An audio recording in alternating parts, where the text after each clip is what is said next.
2 months ago, a young skittish fairy approached 5 individuals in order to recruit them to a mysterious order called the Champions. The recruitment was not optional, nor was it an entirely transparent position. The Champions, over the course of the next 2 months, would face seemingly endless peril. They would cross a ravine via a strange, seemingly living in bridge of mushrooms. They would uncover a doomed, haunted library, inside of which they would learn the tragic past of the previous family that were appointed caretakers of its secrets. Secrets that would go on to warp and dement the family's minds, eventually leading to the unfortunate demise of the family, including their 2 young children. The 2 children seemingly remained tethered to the structure, though the parents did not appear to be poltergeists alongside them. While there, they also learned of an elusive organization that call themselves the Order of the Ruby Heart, or as you know them, the Ruby Heart's Cult.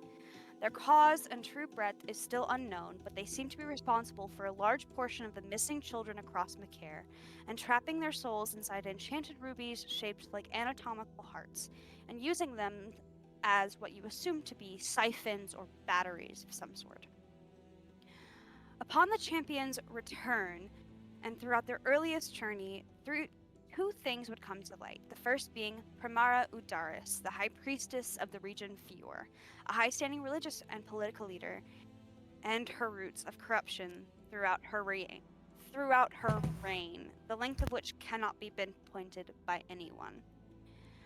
Her corruption has spread through many walks of life, but especially financially, using and embezzling funds to decorate her chambers and cathedral and fund horrific projects like the library instead of supporting emergency aid services for plague efforts or to feed her people. The second being an entity who calls itself the Princess, who would later be revealed as a hag, who has repeatedly issued taunts to the entire region of Fior and has been corresponding with a young girl named Maeve, a groundskeeper and undertaker who worked closely with Udaris and lived on the grounds of Idamule, the cathedral to their goddess Fiora, as well as the political monument and seat in Fior. Maeve, now transformed as the Rat Queen, would go on to strike a coup on Idamule. She seemed to have an understanding of the depths of Udaris' corruption, and the princess's magic and influence seemed to distort her reality into one of which she must end Udaris' reign by any means necessary. She enacted a mass casualty event across the cathedral, creating pools of an acrid, toxic substance, as well as releasing plague-addled rats to chew through major structural points, possibly to bring the entire cathedral down around them. Her final act was to crucify the priestess on her own podium in a horrible display. Her inexperience and arrogance led to her untimely demise at the hands of the champions. But before her death, the princess's influence was seemingly neutralized, and Maeve apologized for the deaths she had caused while under the influence, but maintained that Udaris had to be stopped at any means necessary. The Rat Queen's coup and subsequent death would go on to bring a long overdue attention to the failing of Fior's longest-standing high priest. A process was set in motion to hold a trial, not for determination of guilt, but for determination of sentencing. Champions were sent out to gather intel from various sources to determine the exact or near-about lengths of Udaris' corruption.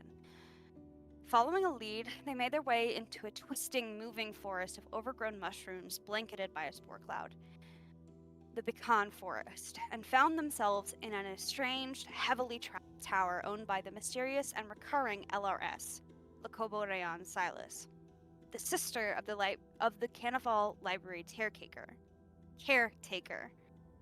They learned Udaris' connection to the library and negligence, the caretaker's death, and abuse of a gargoyle who seemed to have been there much longer than the Carnivals themselves. On the way back to Idamule, they encountered many strange situations. A large, gelatinous creature who had made its nest in the middle of a ruined campsite, and found strange sentient pitcher plants who also made their home there. They seemed to be strange, failed experiments by a scientist and archmage, Fucane, whose creations have been popping up more and more as of late. They ran into another of Fucane's failed creations, 3 will-o'-the-wisps attached to strange marble tethers who tried to lead the champions into their well in order to take the bodies for themselves. Lastly, they encountered a rather lonely dryad, a woman named Villo, who was at first suspicious of the champions, but eventually conceded and let the champions into her home, and revealed she was the last of her kind, at least that she knew. that Udaris' power in land grabbing had pushed the forest so far back and had so many Dryad killed that Villo was the only one to remain in the forest. Both Villo and Lakobo agreed to come back to Adamule to give their testimonials. The champions have now returned themselves to Adamule, which had been transformed and cleaned up since the coup, and due to a non-revealed security issue, the trial has been pushed, giving the champions an extra day to organize themselves, get themselves cleaned up, and rest. Are there any questions or clarifications that anyone needs? Been a minute since the last session. I tried to cover all the bases here, but there's a lot happened. Yeah, I mean, I think you did a really good job. I mean, there is nothing. Oh, I know we met Nikali at some point, but other than that, Yes. like the cat's cradle or whatever. The cat's cradle has been coming and going. I believe you met the cat's cradle before. I think it was before we left. Yes, it was before we met Clover. It was right before we went into the forest. Mm-hmm. Yep. Was it before the library, or was it before the forest? It was before the forest. It was after the library. We Post stopped library in, for we sure. stopped in a town to like gather some equipment and stuff before we went in. Yes. Mm-hmm. Okay. So, the Cat's Cradle is an organization known to you as basically the biggest mercantilism web in Machair. It is seemingly run by a Tabaxi woman named Nikali, alongside her best friend. The dynamic is unknown. A Aarakocra woman named Ayalu, a strange figure who is unlike any Aarakocra you've ever met. They seem to trade commodity for information or commodity and sometimes for gold. They are a self-serving organization, but they have a very, very high reputation among citizens of Machair, not so much the political sphere of Machair. Okay. What about so I forget what the name of the town is. I don't have the map on me. But I think it was the town that we stopped in just before we, like, the Cat's Cradle was outside of. Town Skull, that's the capital of Fewer. I can. Yeah. Would you like to be put on the map? Yeah. Yeah, if you want. I was gonna ask, like, what information we have about the plague again, because that right is, I feel like it's the most natural like thing for us to continue with. I feel like, so I just want to know what we do now. The plague, is the origin. Stop it. I'm not trying. I'm sorry. The plague has been active for around 25 years. 25 years seems to be a recurring theme across the story. A lot of things have been accumulating, and 25 years ago marked a shift in the sphere of Machair. It marked a pivotal moment when things started to change quite drastically and quite quickly. The plague is similar to the bubonic plague. It causes horrible respiratory distress. It is seemingly spread through contact and air, although the science isn't really there, and it's very, very difficult to research this plague because it acts very, very quickly. Either people tend to recover from it very, very fast once someone gets symptoms. It takes okay, I'm sorry. Let me back up. I'm getting ahead of myself. It seems that once somebody catches the plague, it takes a while for the sickness to incubate, and during that period, they are not contagious. Once they acquire the symptoms, it acts very quickly, causing absolutely horrible respiratory distress and joint pain, blood in their mucus and in their throats, and either people die faster then research can be conducted, or they get better faster than research can be conducted. It's a very fast-acting illness. The origins of the plague are unknown to you, but you can make assumptions. From what you know, there is a hag active in Fjord. You know that hag influenced a girl all the way in Idemule and essentially turned her into a warlock, gave her horrible powers of plague and disease. You can make your own assumptions from there, but the official statement is from all the leaders and the medical professionals and clergy that they don't know what's causing it.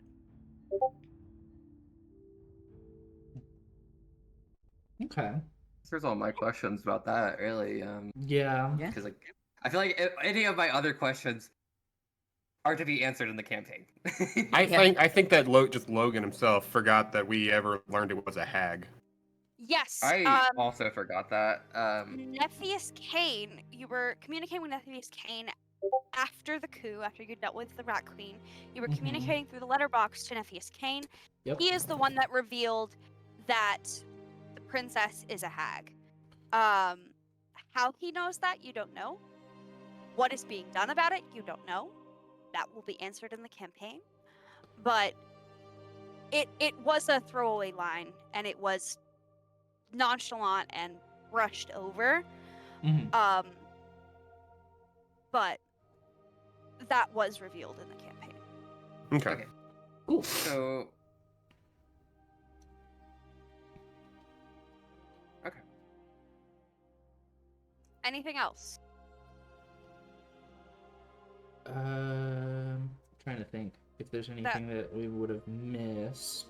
That I need to clarify.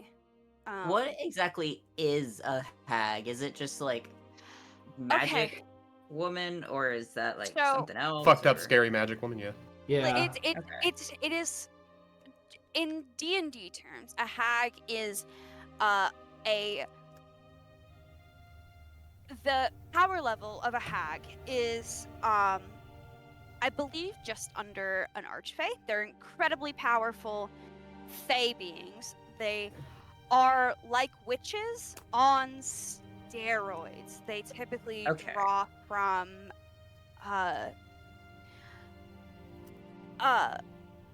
natural magic, usually evil.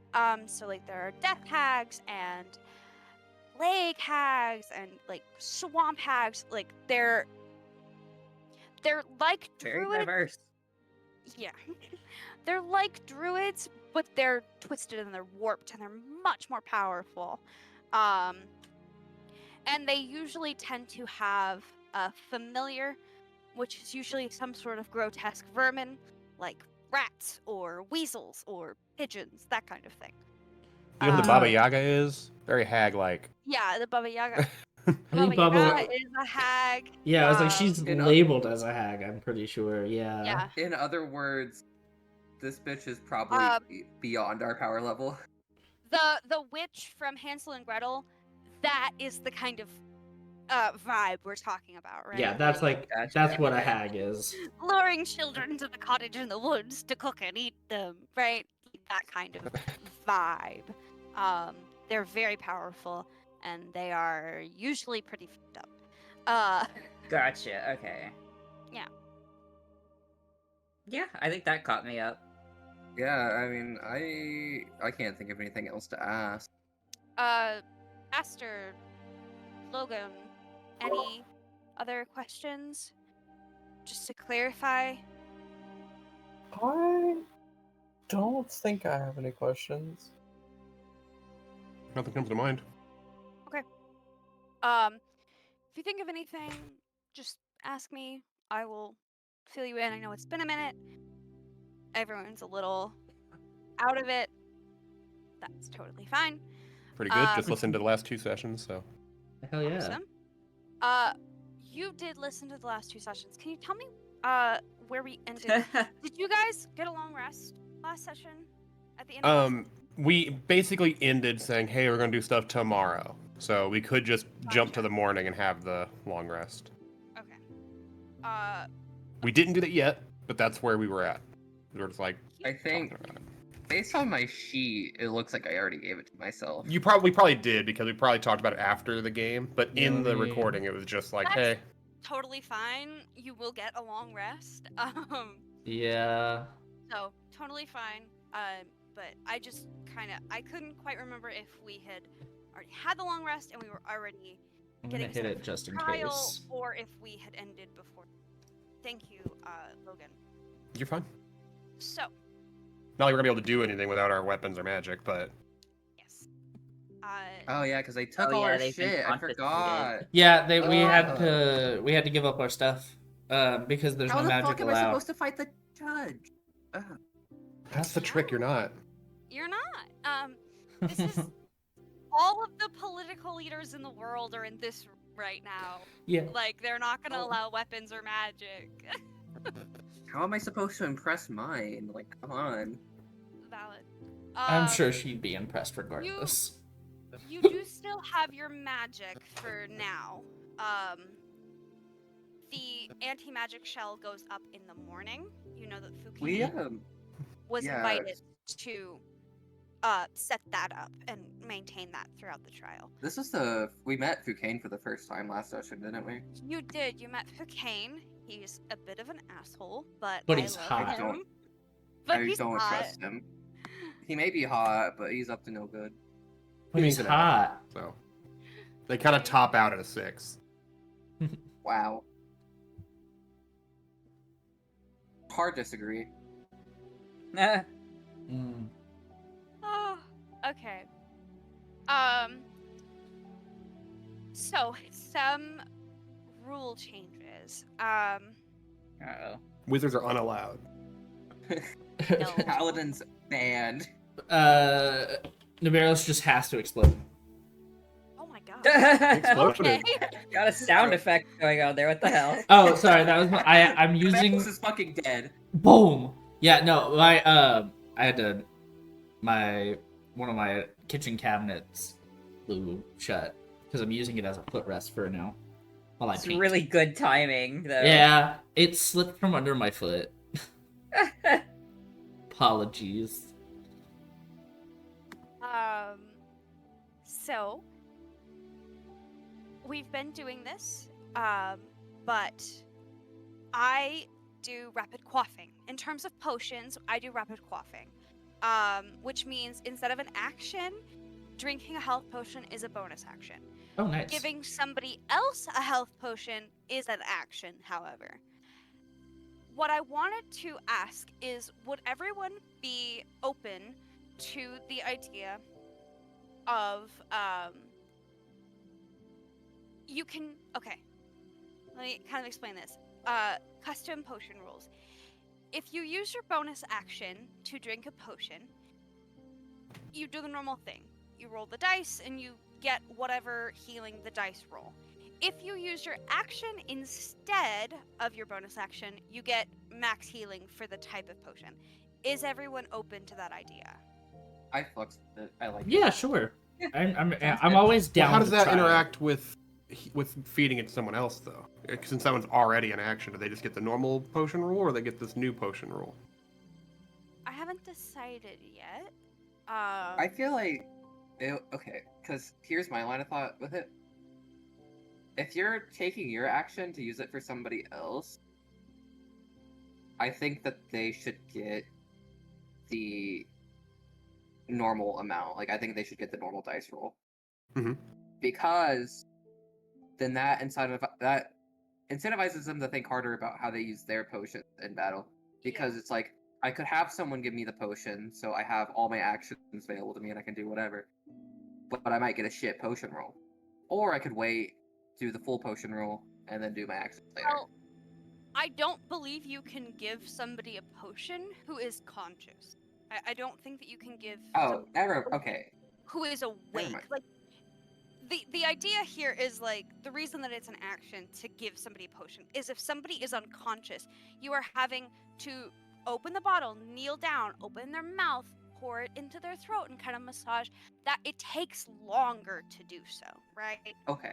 Because they So I- are unconscious. I don't think you can feed somebody else a potion while they're awake. Okay. Probably My not. bad. So But that said, what did you same train of ask? thought though, except different reasoning. I do think it should still be the smaller roll, but I think it should just be because if you're knocked down, there should be consequences to that. If you can just get a full heal from somebody, like a Let's go full outside. potions heal, Come on, let's go by. I feel like that makes getting knocked down less scary, Come on. right? Let's go. Like, I wanted to present the idea to all of you. I need all of you to agree or disagree with a rule before it can pass. If one of you doesn't agree, that's totally fine. I need to know that before I put a new rule into effect. Does that make sense? Yeah. yeah. Okay. So, Like- we're not using potions this session, so you have time to think about it, time to talk about it, and decide amongst yourselves if you want this new rule. We don't have to decide that right now. You guys can do that in between sessions. Just let me know what you want. You know, if you all know immediately that you want it or that you don't, like, let me know and I'll write it down somewhere so I don't forget. But, you know, like, you have time. This is sort of your gap session between all the crazy, right? Yeah. The next rule that I wanted to implement was passive Wanna go auras again? or passive magical Do you effects. want to go again? These are magical effects that will be used sparingly for very specific environments, usually as a part of a layer. So like a layer in a dungeon or a boss layer, that kind of thing, in which there is no saving throw, but there will always be a way to cure yourself of the effect or negate the effect, right?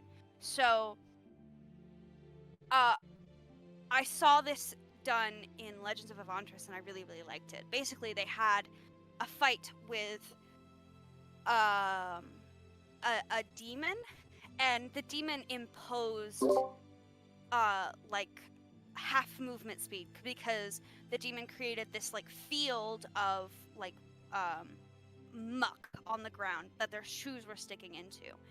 And if the players like got up and they ate a part of like liver, they could move freely around the board again, but it took a lot of action economy to get there and negate the effect. The effect went into play without a saving throw, but there was a way to negate it later that was always successful. How do we feel about, and that's just an example, I'm not going to do exactly that, but like how do we feel about that kind of battle mechanic? That feels like basic D&D to me. I don't see that as anything new. I like it. Yeah, that seems totally normal. Yeah. Makes fights more interesting. I had never seen it done before that one fight before. Usually when there is some sort of magical effect, there's always a saving throw up front. I had never seen somebody just give people an effect, but it can be cured later. I feel like it fits with the vibe no of the saving Feywild too. Yeah. Yeah. Well, it's also I feel like it's a pretty common thing in a lot of we don't do it, but it's a pretty common thing in a lot of dungeons and boss fights where it's like, oh, in order to actually hurt him, you have to go pull a lever, or someone else has to hold this lever down, and it lets them be attacked or something. Yeah, I So mean, I I feel like that kind of effect is pretty I feel like- normal. the different, like, because this would be more so affecting the party rather than Yeah, it would be doing and something it to would- affect the boss. Yeah, but Yeah, I don't think it's that different. I feel like Oh, 'cause okay. if I it's got still affecting us and we have to go do something to take it Yeah. off, it's the same as something affecting it that we have to go do to take off. That's Right. Okay, Hi, so this Bookie. seems like a relatively we like this rule Yeah. or mechanic. I tolerate this rule at best. I'm sorry. Apologize. Goodness. You I should also- apologize. I know. I'm sorry. I'm a terrible DM. No, shut up. You're great. It's okay. You're better than me, so. I True. was also thinking of doing custom criticals, Uh-oh. which I know, I'm sorry, Logan.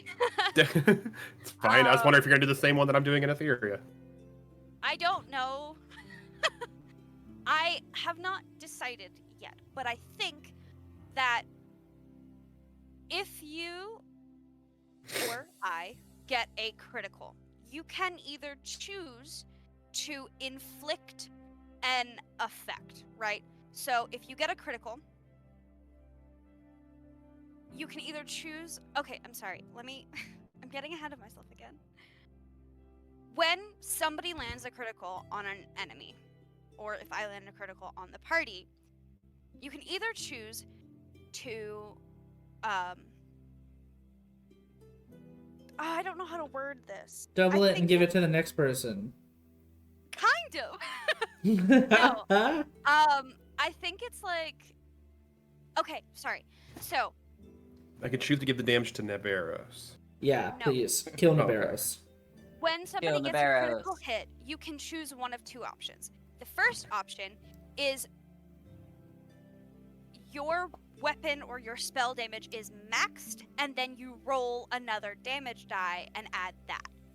I feel like the criticals don't feel very critical because you can literally roll lower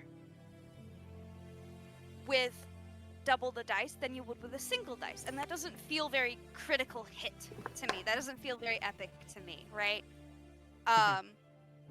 So like your normal damage, like if you have a spell that does 1d6 damage, you auto do the 6 damage, and then you add another 1d6 on top of that you roll for. So you're always getting at least max damage on your regular damage dice, but you are adding a little bit something on top of that. Does that make sense? Yes, but what if you have Yeah. more effects? What if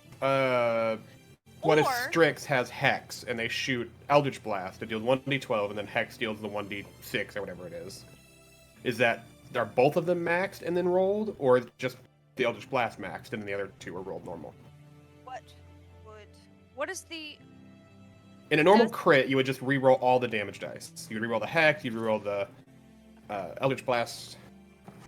I would say we would also do that. We would go with the regular rule on that one, which is if you have a status effect affecting something that does damage that would stack with a crit, like Hex, or I think Hunter's Mark also stacks as well. Mhm. What then is it would- Fallon's? Like, Divine Smite? Yeah, or Divine Smite.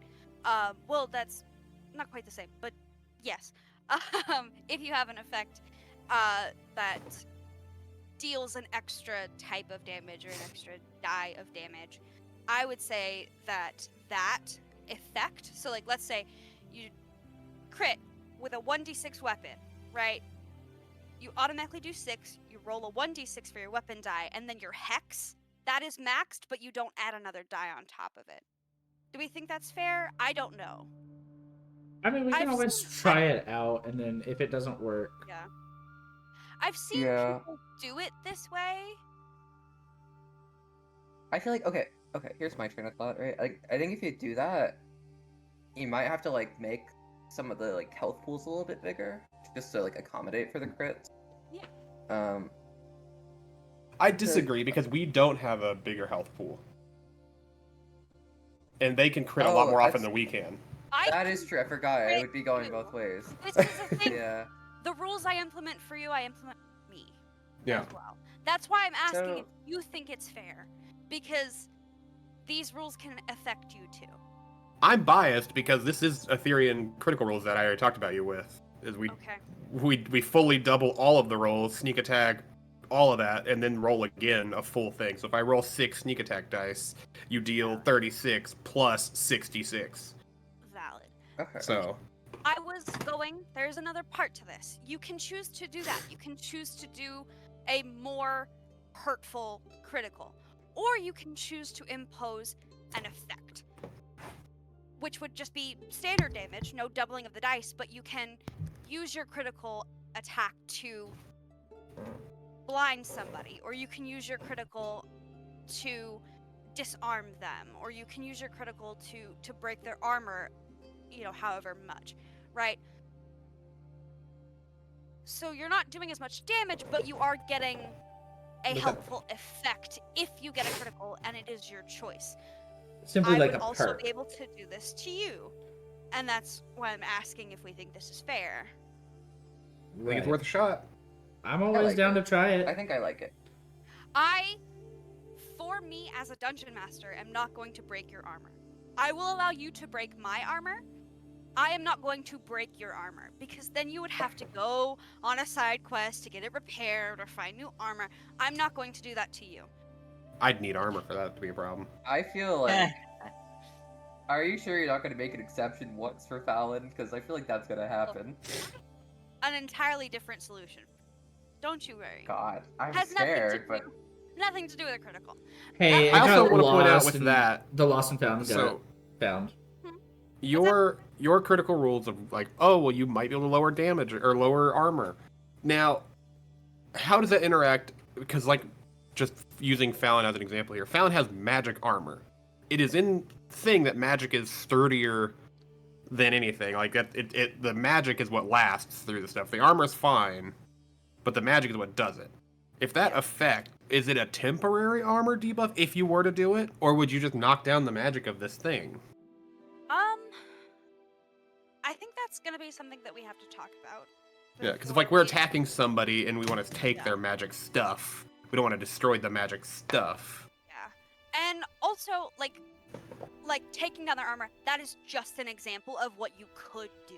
That is Yeah. not like you like definitely can do this. Like this is just like me saying like you could impose an effect instead of taking the extra damage. Yeah. What those effects are, I haven't decided yet fully, and that's going to be something that we all have to talk about together and decide on a specific list of effects that can go into play Yeah. around the table. Me as a dungeon master against you as players against me, right? Mm-hmm. So that was more of just like an example to get what I was trying to say across than like a be all end all. You can totally do this, right? yeah. Okay. Cool. And if we don't like it, I'll just use the extra damage critical because I know that Logan is using it. And this is a Feywild campaign. Like I want stakes to be big. Yeah. Yeah. Listen, if I'm not afraid of dying, then something's wrong. Mm-hmm.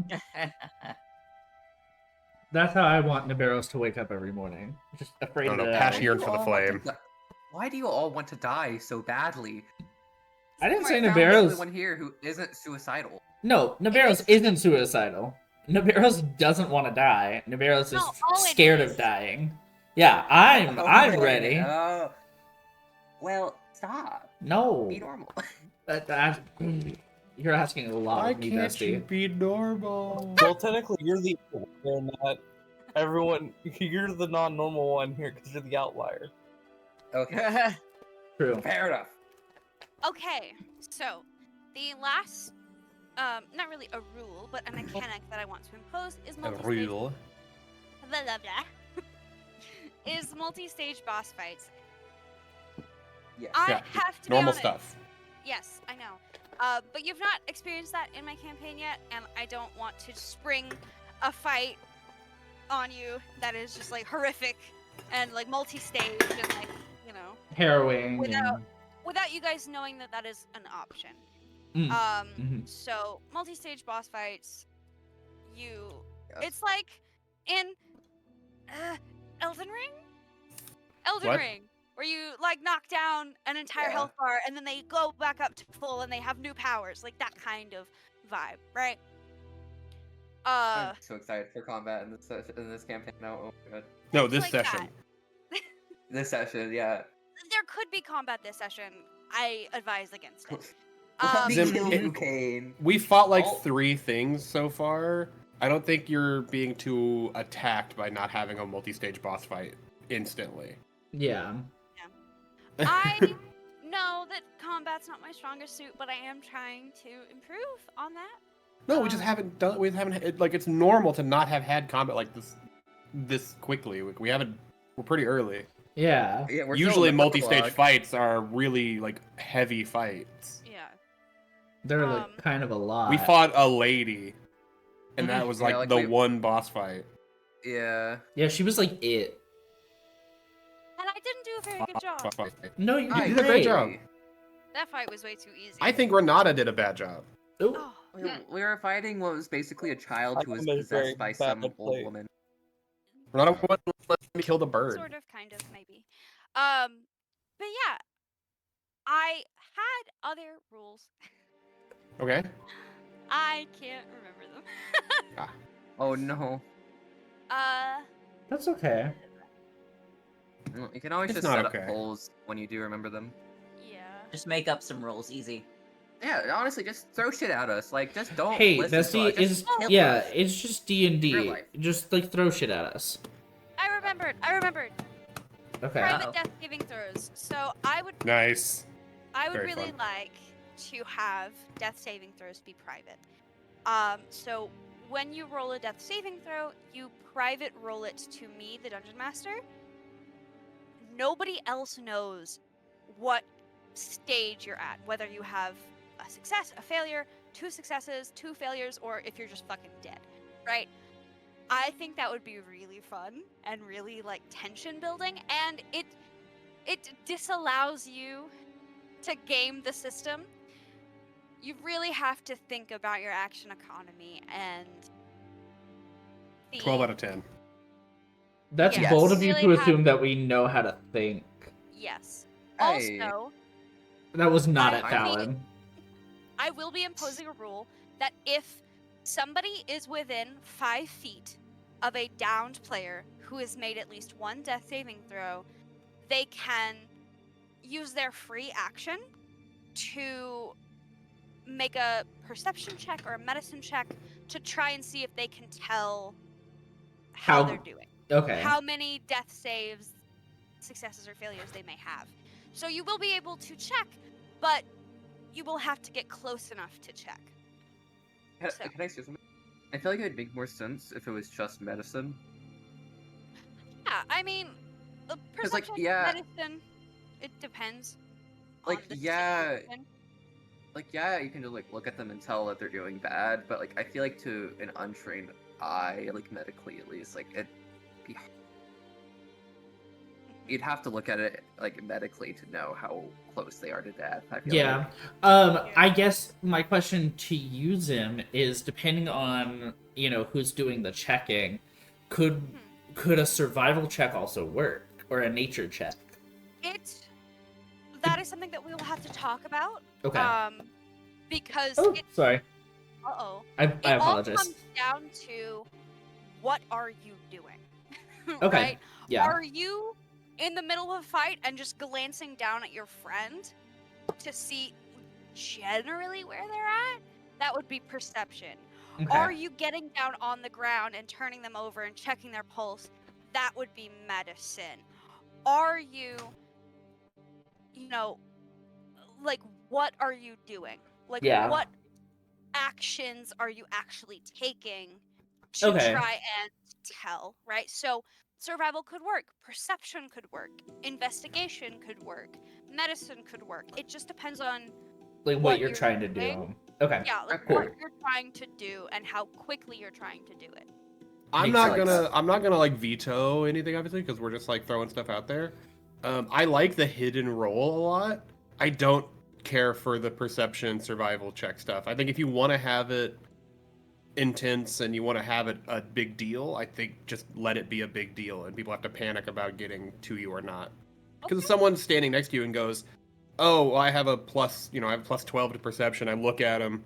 Okay, he's only got 1 roll. We're good. We got a turn. That's fair. It kind of puts us back to gaming the system.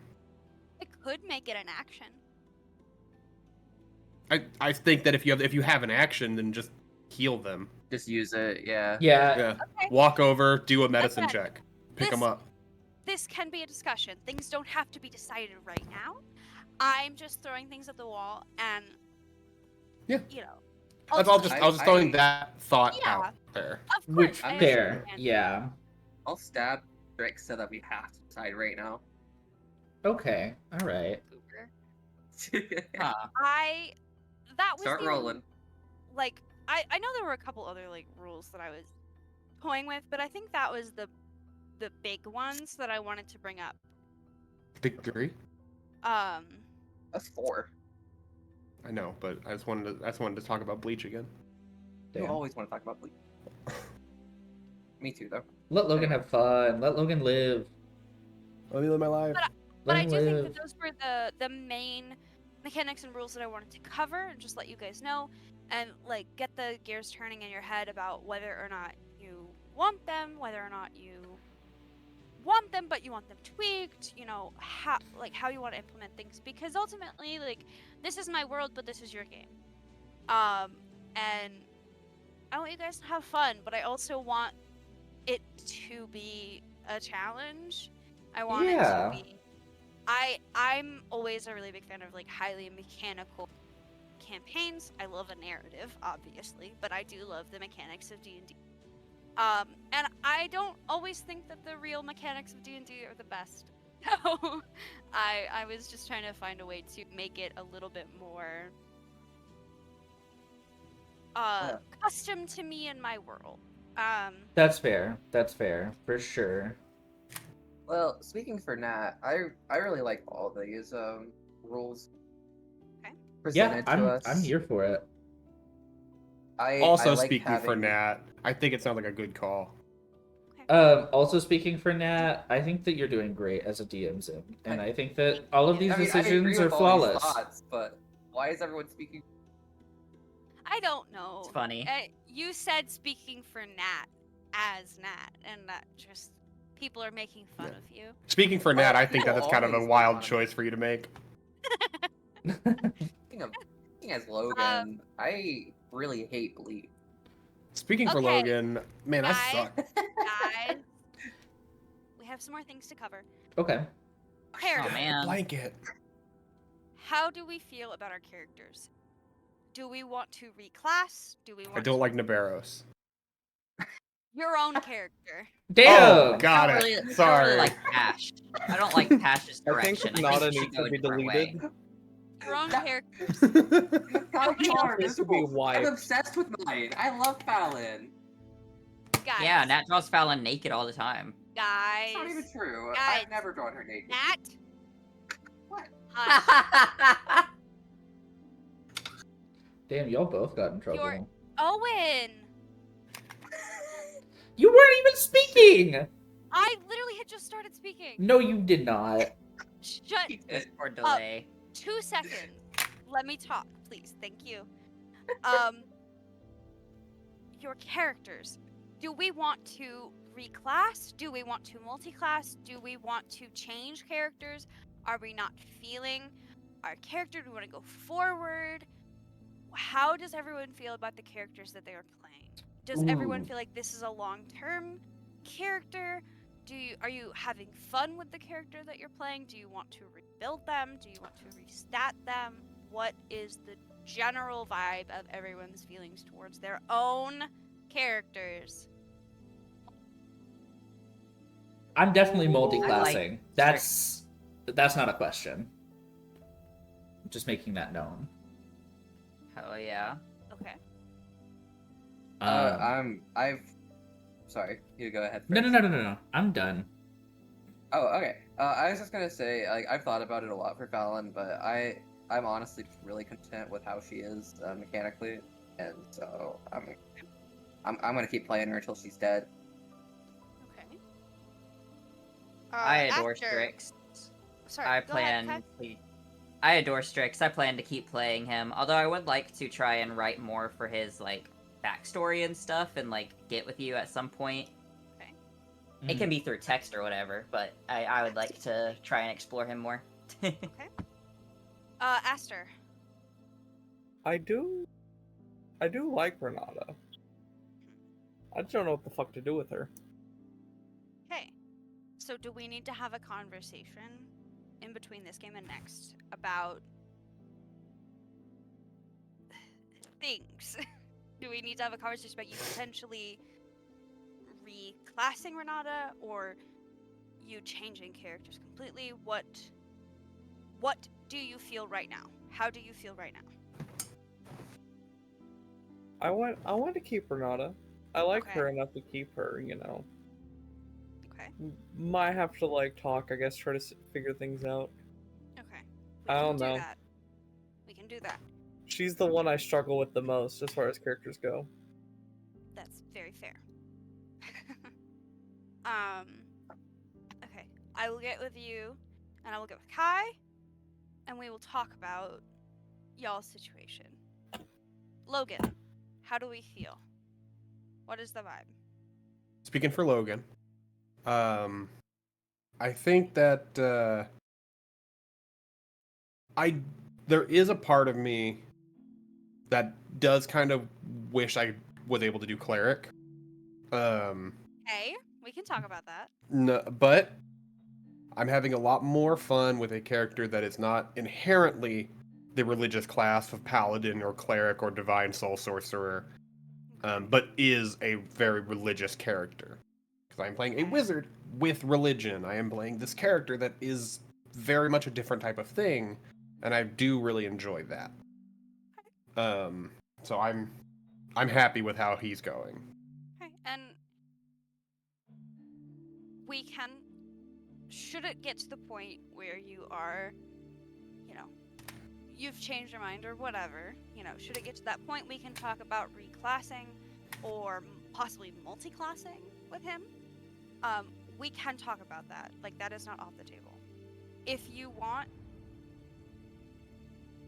I will say this: if you want cleric for specific cleric abilities, not just the cleric class, but very specific cleric abilities or cleric spells, we can also talk about that as well. So, Cool beans.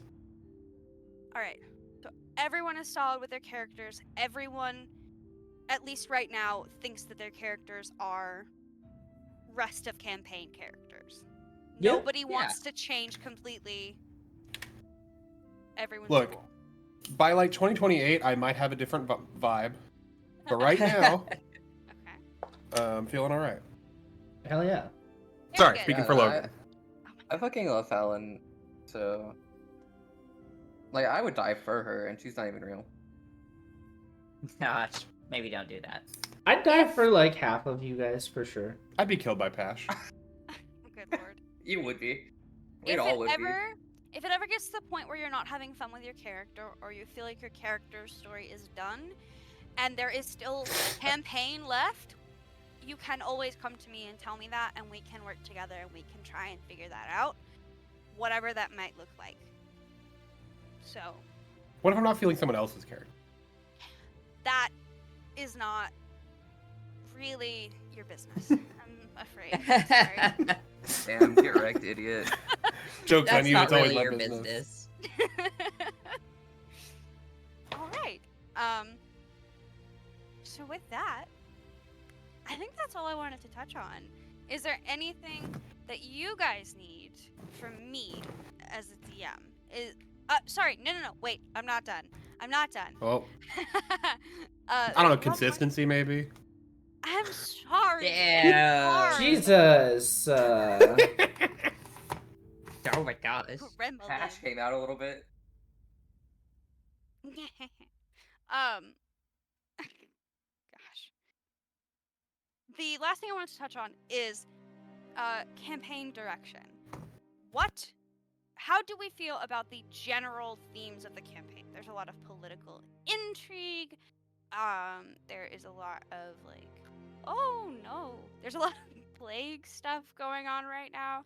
There's a lot of political intrigue. There's a lot of mystery elements. Are we feeling that? Do we like that? Or do we want to go in a different direction in terms of narrative? Do we care about the political intrigue storylines? Would we rather this be a horror or a thriller or a more of an epic traditional fantasy, or do we kind of like the political tragic fantasy that is kind of the vibe of the campaign? How do we feel about vibes? I mean, I could exist on a boat. not changing the setting of the I know campaign. you said epic and tragedy, and I was like, yep.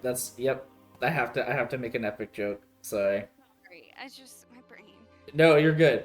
But no, It's fine. It was a stretch. it was a very big stretch. But no, I mean, I think I like where this is going for sure. I don't have any issues. I Speaking really for like Logan, for sure.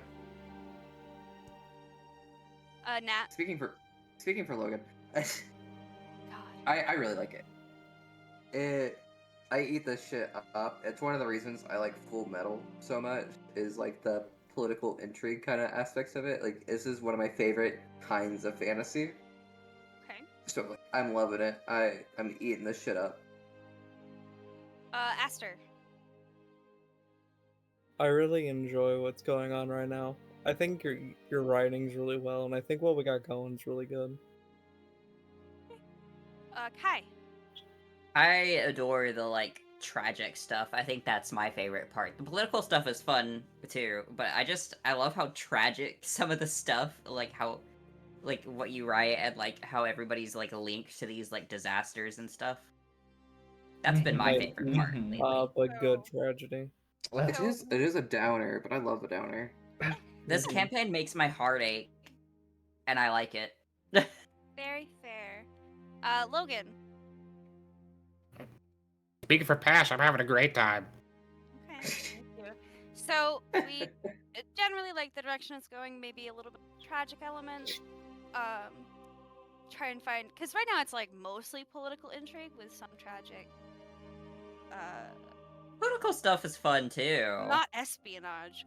Political espionage. Oh my goodness. I would love some espionage. We're in the That'd be a system. fun arc. Tragic background. What is the word? Not espionage. Exposition. Tragic exposition.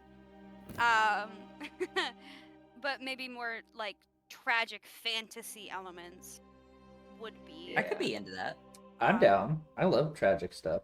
the vibe for everyone. Still Make- keeping the political intrigue, but also Make everyone miserable. and then Listen, if everyone it's already is. any Good luck, consolation more from, yeah, I was like, if it's any consolation from Ruins, I feel like we all really like tragic bullshit. we do love tragic. Ruins is really tragic. Oh my god. No, Logan's campaign is like epic fantasy. Yeah. I love Aetheria. High fantasy, let's go. I love the Fucking high fantasy. died. I True. can't get over that. Bunny died, and it happened. They're on a boat, motherfucker. Look at them. I'm on a boat. I'm on a boat. I'm on a boat. Why am I on a When are we boat? gonna- Why does she have When are heels? we? Yeah, why aren't we on the high seas? Like honestly, like we just need to leave. I was Care. saying that earlier. To try and find Renata's home. Oh my god. Yeah. guys. Oh my gosh, let's sail through the mist. You can Looks like certainly that's- try.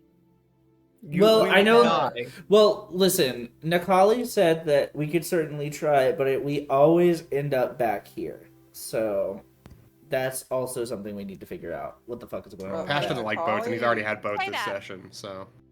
Macaulay How considers does that y'all's maybe she's a loser. population stay up so much whenever like you're all locally contained to this fucking island? It's a pretty big place. Yeah, it's pretty Incest. Oh, Incest? well, who knows if it's been like that for 25 years, you know? Like we still don't have many answers regarding that, or if it's The- always been that way. I know Nikali said con- stuff. The continent of Machair, the island of Machair, has been, from your historical written record, around for about 1,000 years. Really young for a continent. Really, really young. Well, also, we all came here as Yes. a third party entity, so that You could have are- just been when did we show up 1,000 years ago, You- or The written history starts 1,000 years ago. Yeah, That see, is so, when like, the this- first settlers arrived in Tortaloct. yeah? So that seems very fine. That seems totally normal. You do not know the Dryad. What you do know is that the Dryad were one of the original people of Machair, and they have been pushed back and slaughtered. Yeah. by Nice. Udaris.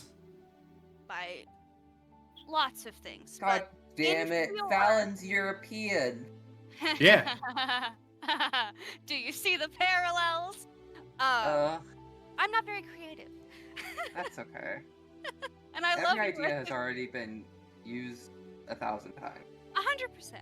100%. Creativity is derivative. Yeah. There is no original thought. I'm pretty creative. I don't know what we're talking about. My campaign is literally 3 other campaigns I've watched smashed together. But yeah.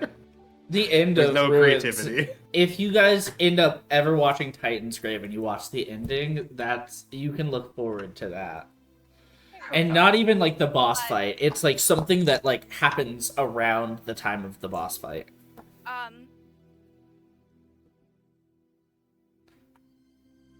The last thing that I want to say is that this campaign has been a bit of a struggle lately, and I'm very sorry. It's been very hard to schedule, It's not your fault. and Alright. this is my baby. This is the thing that I'm most proud of, and there are lots and lots of threads for you know that there's this mysterious situation in which no one can really leave truly ever. You know that there's a hat. You know that there are all of these different threads to the story. And after this, you get to pick where you go and what you do and how you do it. And I am genuinely so proud of this campaign, and I know it's not perfect. But it's so good. You should be proud. You It's should be good. so proud. I love this campaign so much, and I put so much effort into it, and there are lots of things for you to do. Oh. I just need to get us past this one hurdle. So, if everyone is ready, we can start the session. Unless One there's second, my anything headphones else. popped out. Okay, I'm ready now. Sorry. I was spinning in my chair, and that was a terrible idea. Wow. But Yeah. Unless there's anything else that anyone needs to add or say or question, we can start the actual session if everyone is ready. Can we reschedule for next week? I'm feeling kind of sick, guys. Fuck you. No, we cannot. Can we kill Naberos and just not feeling them, guys? I'm kidding. No. You lie. She already had that question, yeah. I Yeah, already had come that, and on. you said you were fine. And I decided I against it. I don't understand. I can't have a change in a Okay. part. No, I'm kidding. Well, the session's So- almost over, so let's hurry up. What we're gonna do is we're gonna give a 5-minute break because I have to pee. Shit! Yes, I need a drink. And then we're Okay. gonna start the session. Round about how late we're gonna go? What do you mean? Like midnight? I Like what don't time? want to go. I don't want to go past midnight because midnight I start just falling asleep, and I Okay. don't want to do that. So I can do that. I'm feeling 5 a.m. that's my max. Preferably, I'm feeling 5 a.m. too. I can my go God. whenever. preferably I don't want to stay up all night, but I can stay up till like midnight. Then I'm just gonna be falling asleep, and that's not gonna be fun for anyone. So I can try and find a stopping point around 11:30, and then we can reevaluate if everyone has the energy. Okay? Yeah, sounds good. sounds great. Well, let's take that break, because I have to... 5-minute break. I have to I pee. want the break too. Yes. Welcome to Machair. The night before the trial seems to stretch on in an endless expanse of turmoil, and our fair champions are expected to be the main characters of a mass political shift of power. Get yourselves together, get your story straight, for the story has just begun, my friend. Good luck. You'll need it. You are all gathered in the cathedral. Itemule.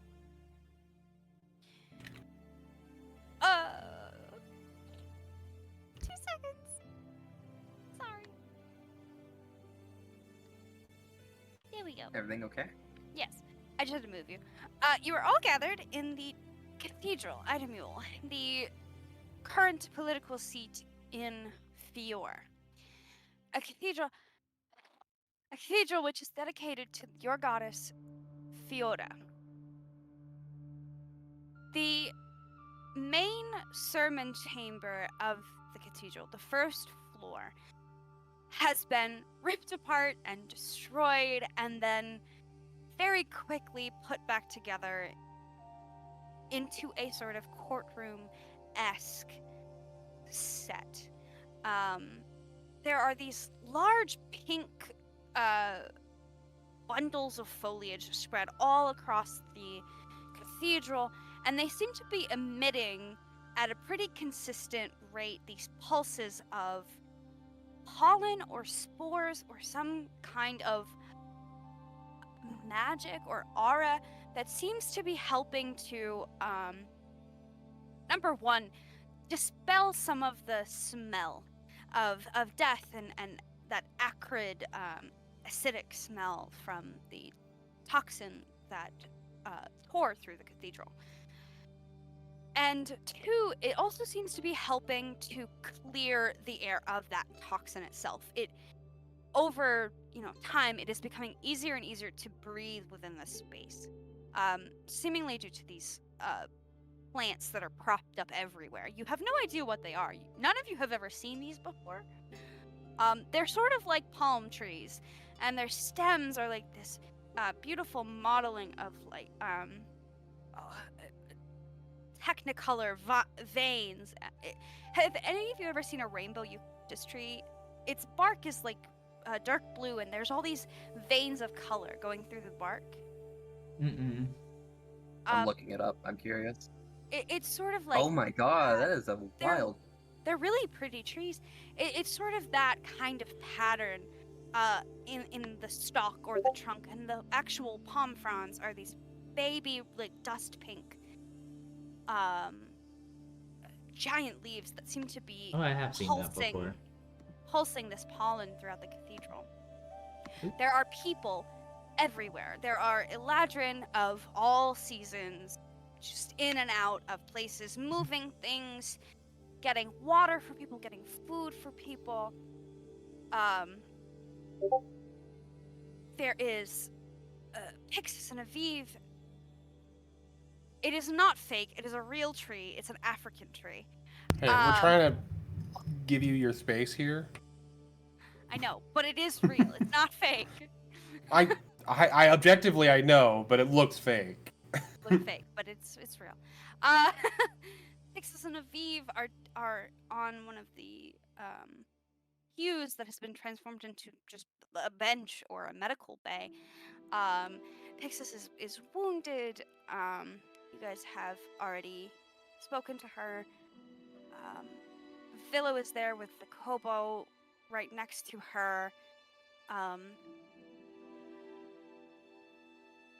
There are people that you have never met. There are people that you have met before, but you don't know their names. Lady Irwing, the Winter Ladrin that seems to be the right hand to Nephius Kane, is there. What's his name? Sorry. Ursix. Okay. Ursix, who is the right hand to Dali Tanaka, is there. Bukane is also here.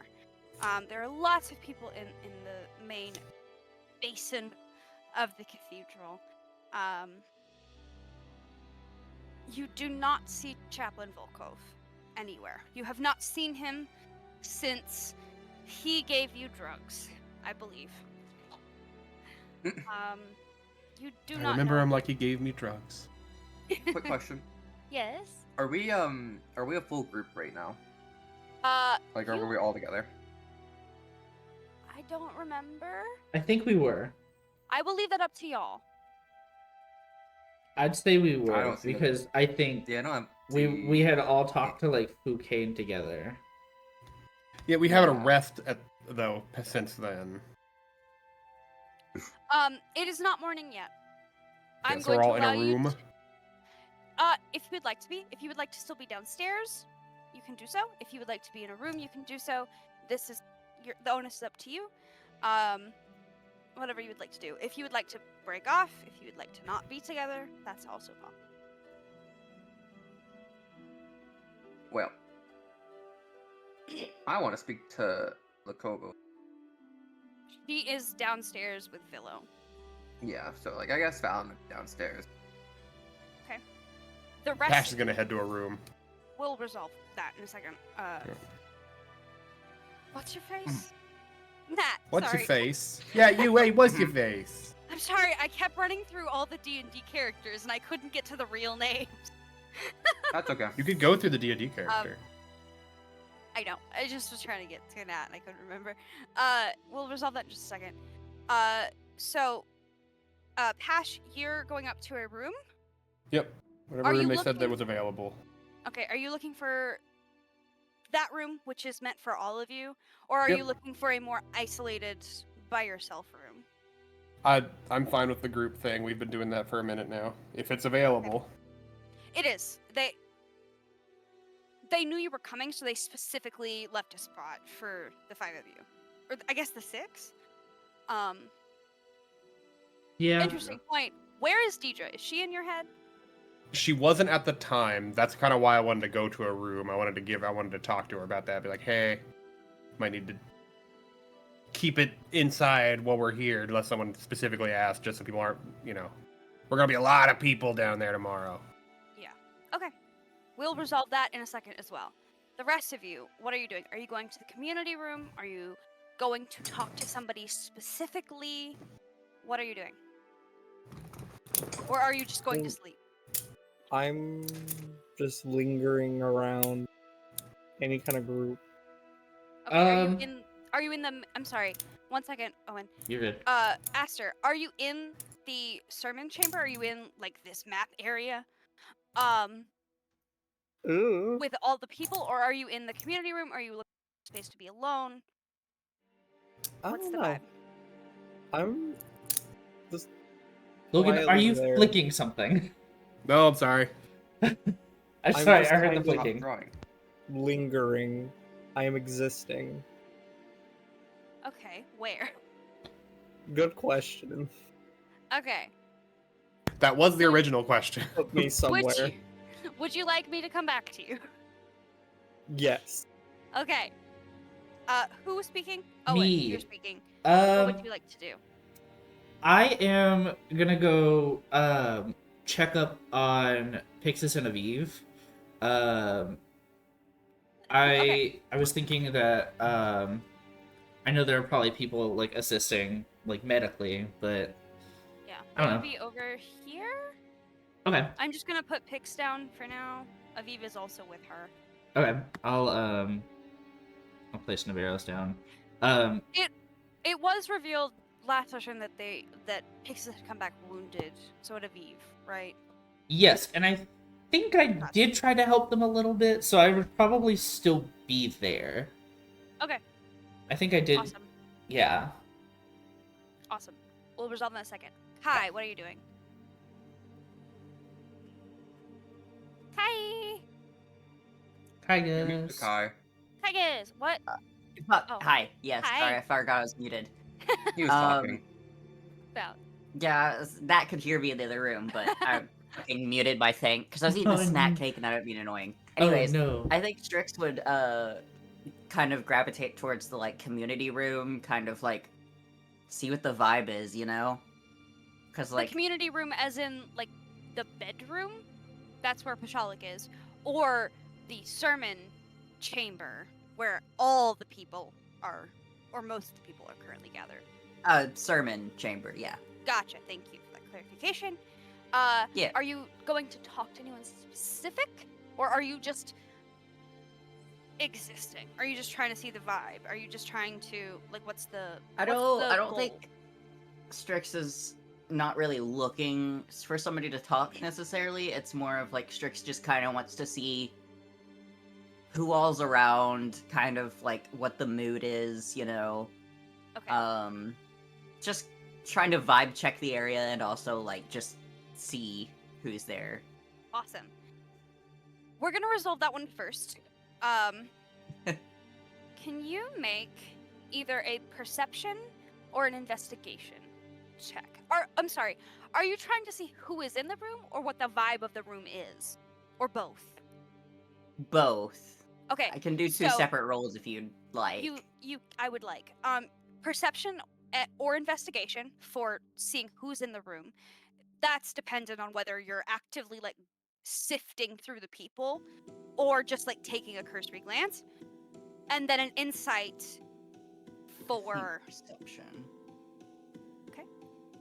and then And insight for the like other one? vibe check. Okay. Oh. Neither are great rolls. Yeah, I thought owls were supposed to have good eyes. Guess not. Let's resolve the perception. You have been in here since you got back. You have been here, pretty much.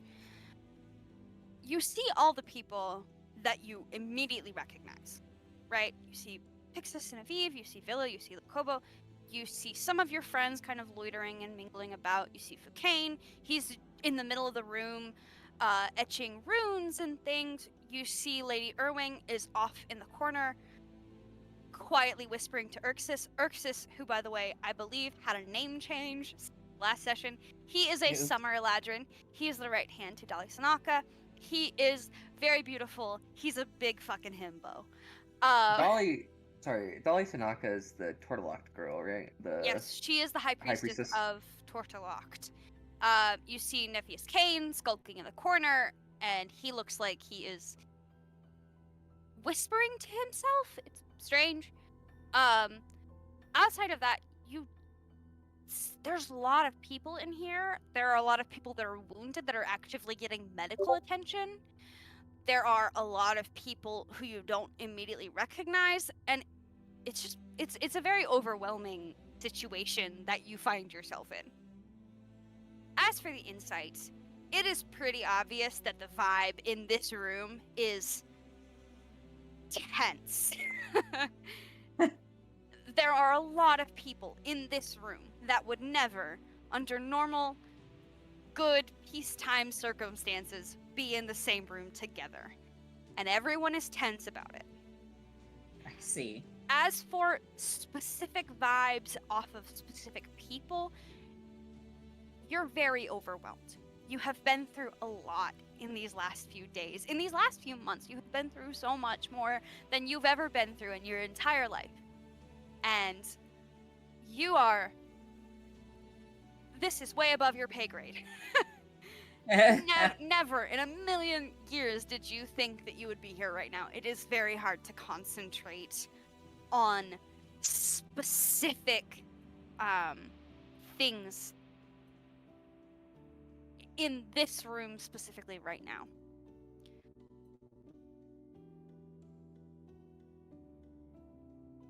Is that all you wished to do? Yeah. I think so. I think Strix is more so just, looking. You do see, I will say, that there are some Eladrin. There is 2 Winter Eladrin and an Autumn Eladrin that you've never seen before. If you have, it was very briefly and you never got their names. They have trays of food. Nothing fancy. It's like hardtack and some like cured meat and some like dried fruit, and just handing out snacks to people. Especially people who have been traveling or traveled.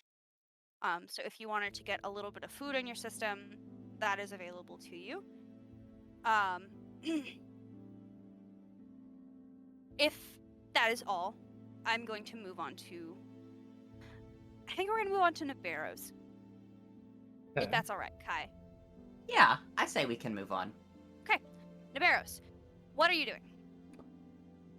So I think just to kind of wrap in last session, Navarros was helping out a little with Pixis and Aviv's injuries. I believe they tried to use some of their like cure wounds. I believe you think did. yeah. On Pixis has a massive tear in her wing. Her wing is not disabled. There's just a big tear in the Yes. side of it. You used cure wounds and that did help the wing a little bit. Yes, and then I believe I also helped Aviv's knee? Yes. Shoulder? He had a busted knee. Yeah. busted leg, really. He had a pretty bad wound in his leg. Otherwise, he's fine. Pixis is beat the fuck up. Like, she is, Oops, sorry. like, she looks like she got fucking pummeled. Like, she's bruised Well, she all is over. tiny. Her wing is ripped. Like, she looks like she's been through hell. Aviv is pretty, given this situation, pretty fine. Okay. You do know vaguely that Pixis did have to deal with something. I don't believe it was ever revealed It was not. why she's this beat up, why they're both this beat up. I think they just said they had some matters to attend to, and now we find them like this. Yes. Yeah, because I think Fallon got upset because they're continuing to be incredibly big, and she's just like, please stop. Yeah, that's fair. Yeah, sounds right. Aviv is like, he's sitting upright and he's like kind of rubbing at his busted leg, and he's just like, it's very clear that he does not want to be here. Like, Yeah, like But he uncomfortable has or to. frustrated. both. Both. Column A, column B. He does not want to be here. This is the Okay. last place he wants to be. He is clearly in pain. His leg is busted up to hell and back. Like, he's just sitting up and he's rubbing on his knee and he's trying to find a comfortable way to sit that doesn't put too much pressure on that leg, and it's clear he can't. Pixis is laying on her back on the pew, staring straight up at the ceiling with But her wings arms. are there. Well, yeah, she has her wings like underneath her that are spread out. Oof. She's laying on top of them. Her arms are kind of like starfished. She has one leg like cocked up. And she's just breathing really heavily. And it's very clear that she's in a lot of pain. Yeah. I think Asimbaros kind of goes to, like work on, Pixis's wing or, whatever was most pressing at the time. I'm assuming the wing was the most pressing because you need that to The wing. fly. Yeah. Nibaros was kind of like lecturing both of them as kind of like a parent, even though they are very much younger than both of these creatures. I'm fairly certain. Definitely. Nibaros Pixis- is just like, what were you even thinking? You gotta protect the wings. The wings are here. Let me just Nibaros is just trying to situate Pixis to make sure she's good. Shifting an arm, does that hurt? What about this? Do you need to? Would it be best if you put it on your stomach? And then Avi, no, that's only gonna make the bleeding worse. You gotta know. Okay. As you're speaking, and you're just you're not even talking to them, you're talking at them. You feel something small and something very hard hit the side of your head. And you look over, and Aviv has found a little pebble that was probably stuck in his boot or something, and he's just chunked it at your forehead. What was that for? I really appreciate all the help. Please. We have just been through an ordeal. Can we not get lectured today? If you'd like to lecture us in a couple of days, that's fine. Just not right now, dear. I mean, fine. I was just telling you the best way to prop up your leg. If you wanna suffer, that's fine. I was just helping you guys out. Pixis, who's just laying on her back, and she's just been kind of allowing you to toss her around, and it's very clear that she's in pain, but she is a little over 2 feet tall. There's not much she can do, and with the wing, she can't fly, and she's almost catatonic. She's still conscious and sentient and speaking here and there, but make an insight check. Okay.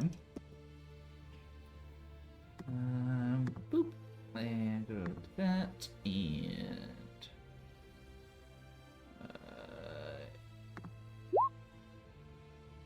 14. It is, as you've been with them for a significant amount of time now, and you've been tending to Pick's wing and Aviv's knee, and you've been looking at them, you notice that Aviv is kind of fighting you a little bit. Every time you try and move his knee, every time you try to tend, he's fighting you a little bit. He's like flinching and wincing and grunting and like pulling away from you. And he seems like himself. He seems like he's been through an ordeal, but he seems like himself. Mhm. Pixis, who is usually very sassy and a little hostile and just suspicious most of the time, is just laying on her back, allowing you to throw her around and mess with the wing. And she seems almost catatonic. And as you're talking to Aviv after he pecked you with that little pebble, you notice that Pixis has kind of lazily brought her hand up to her wing and she's messing with it. And it's becoming increasingly apparent to you that all the other injuries, though they may be more fatal, more life-threatening, she doesn't really seem to. The wing injury seems to be getting to her in a way that you don't fully understand, and in a way that is far different than how most people treat regular injuries. Mhm. With that, I guess I'll look at her and I'll go. What, do you need me to focus on your wings? Is there anything that you need me to do? Like, I can see if I can figure out a way to, like, I guess, like, put a splint or something.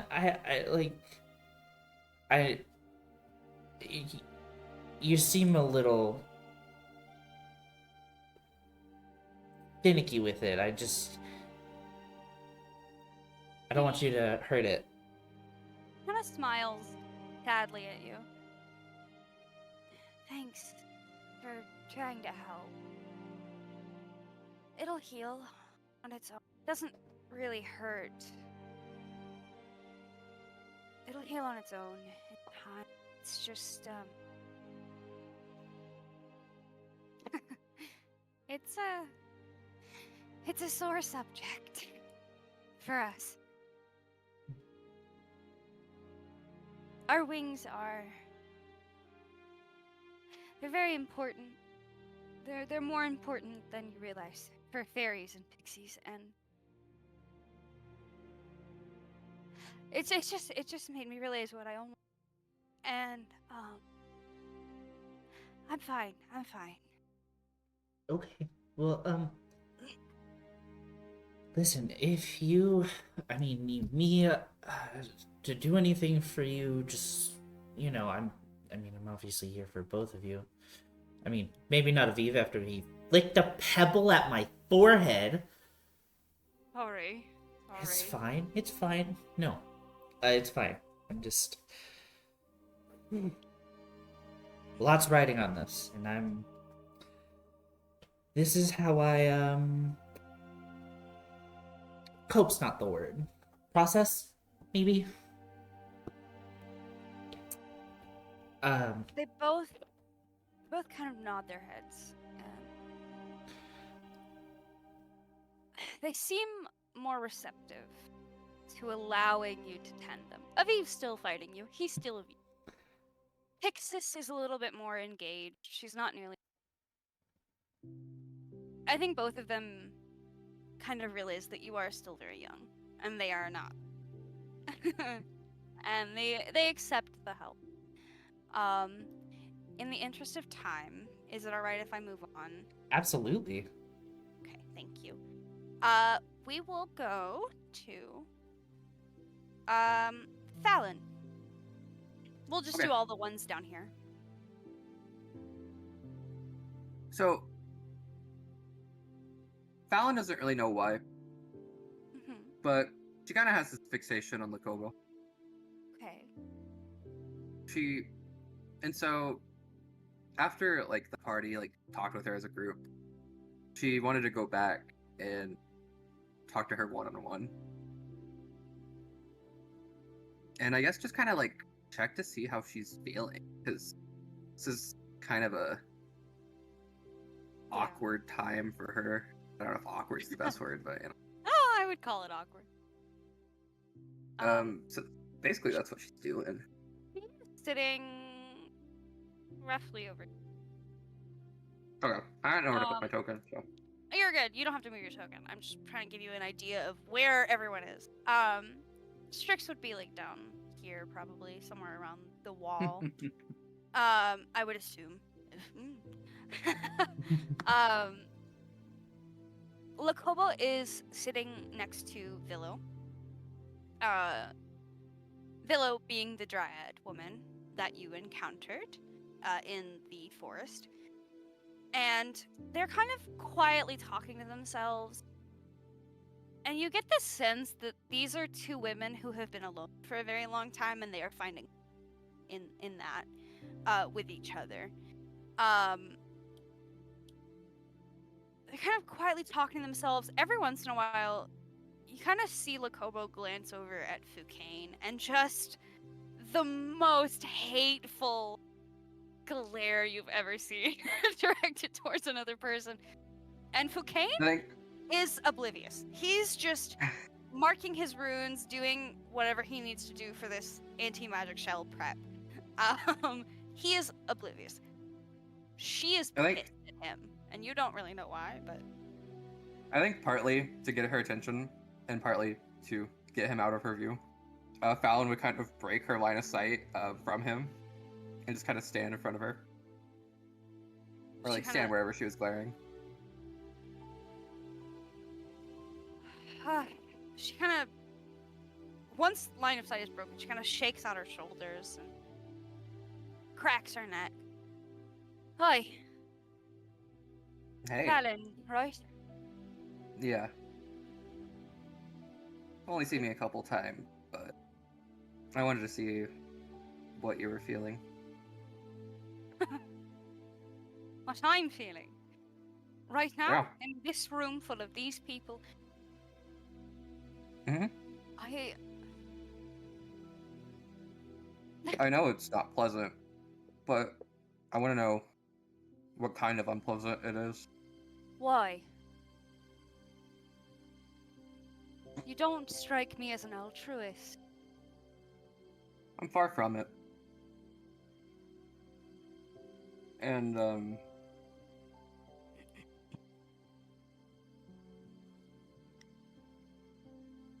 I don't know how to put this. But you're interesting to me.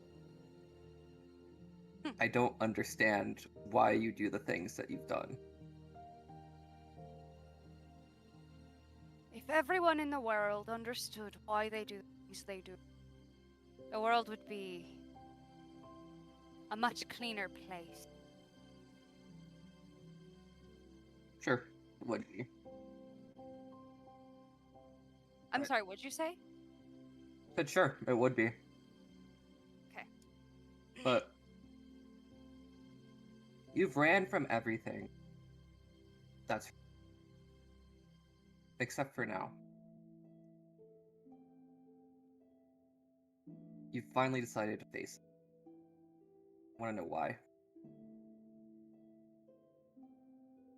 She looks down at her hands. For the first time since you've been talking to her in this situation, she breaks her line of sight with you. She breaks that ultra confident posturing. And this like kind of badass woman that like throws taunts and these glares at people just looks like a really sad, grieving older woman. I finally have a reason to fight again. I finally know that my family isn't really gone. Because of Deidre. Aye. See, that's what doesn't make sense. Why? I don't know why you didn't fight for when you thought they were gone. It doesn't make sense. You were wronged And instead of fighting, you chose to run. You chose to Who would- run. Who would I have fought? Who would I have fought for? For 25 years, family If- was dead and gone. Who would I have fought? I tried You're- to fight Udaris. Nobody would listen. All I have tired. done. Listen. All I have done my entire life is fight. All I know. And if you don't have anyone to fight for, you fight for yourself. That's why it doesn't make sense, because you are clearly capable. But you gave up.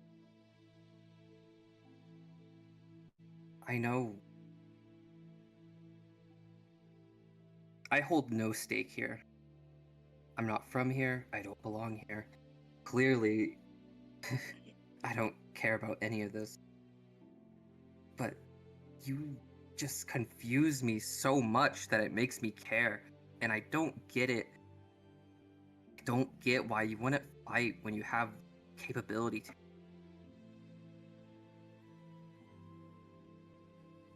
Even if it's a losing battle, even if you're fighting up, why would you stop?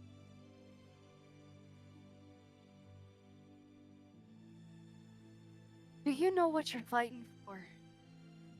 You've done your whole life. You said you fought. What are you fighting for?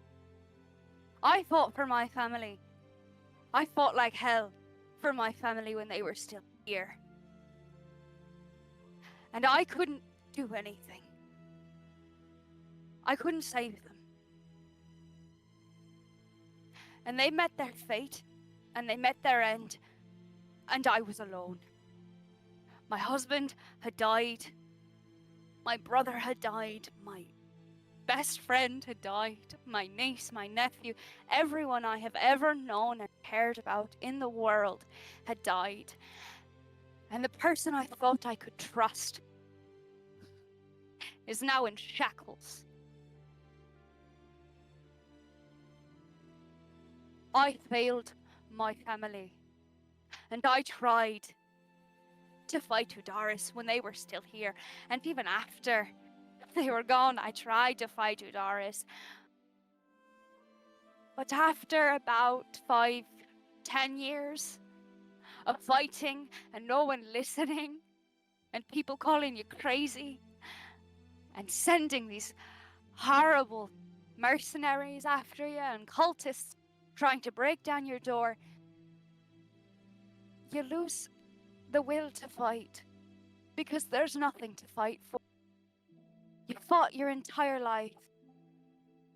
Do you even know what you're fighting for? Or are you just fighting to fight? I fight so that people will listen to me. Because if you're strong enough, they have no choice.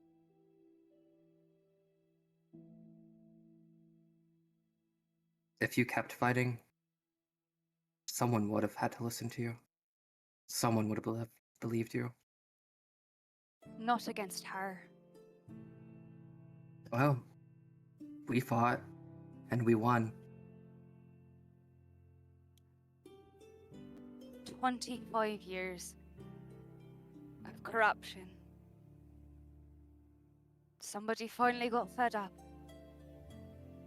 This would not be happening if that little girl hadn't won the lottery of power.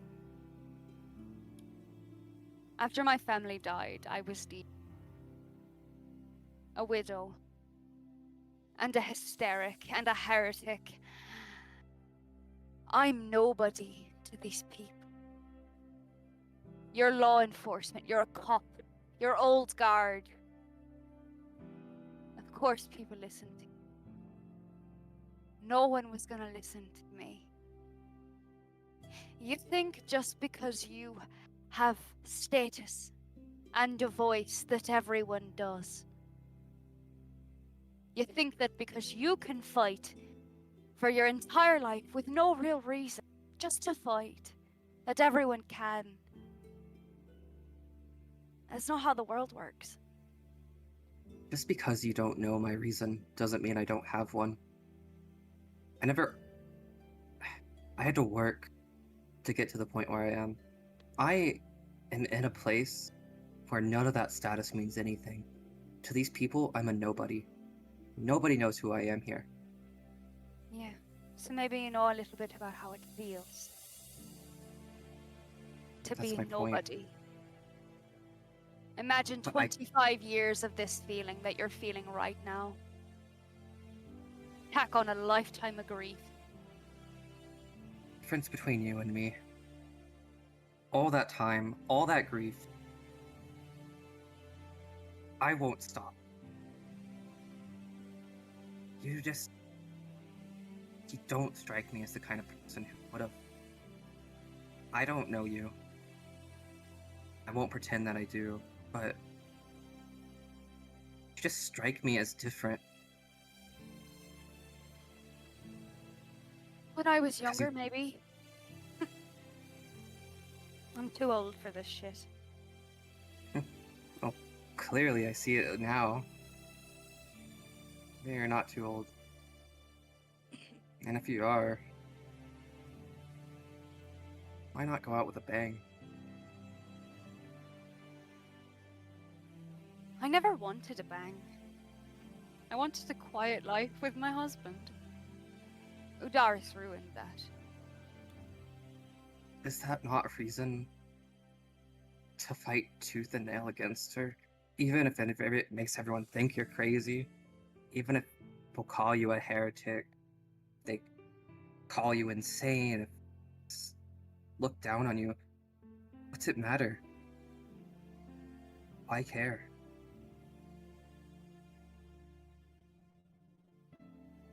I'm tired. And I'm fighting now, aren't I? You are. That's why I'm talking to you in the first place. I was curious what changed. It makes sense. I think Deidre's the only reason I care about this place at all. She's a good kid. She is. She has a funny way of making you get attached. It's her superpower. No kidding. And with that, for the interest of time, if it's okay, I would like to move Yeah. on. Okay. I That was felt gonna like a call good it there. stopping point. That felt like a good stopping point. Um Who's next? Aster, have you decided where you are, what you're doing? No, I have not. Omnipotent voice in my head. Logan. What are you up to? What are you doing? So I was going off of old intel. The last session, there was almost no one in the room. We had basically just the people that we got, and then Pixis and Aviv. It was pretty empty, is what we were described it as. But if everyone's here, I forgot. I'm sorry. no, it's fine. I was just saying, if everyone's here, before I go upstairs, I'm gonna make my way past, and give respects to High Priest Kane. He's not even looking at you. He That's fine. acknowledge- I don't expect it. He acknowledges what you say and he gives you a nod, and then he goes back Yeah. to he's kind of in a trance almost. Make an insight check Sure. if you would like. You don't have to. Ow. But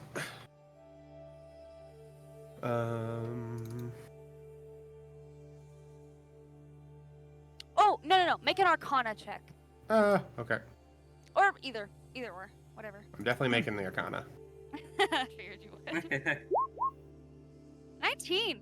He's definitely casting sending spell. Okay. Um, Yeah. You can just tell by the way that he's whispering and the way his eyes are kind of glazed over that he's definitely casting a spell. And you're catching glimpses of bits and pieces of one side of a conversation that he's having to somebody else.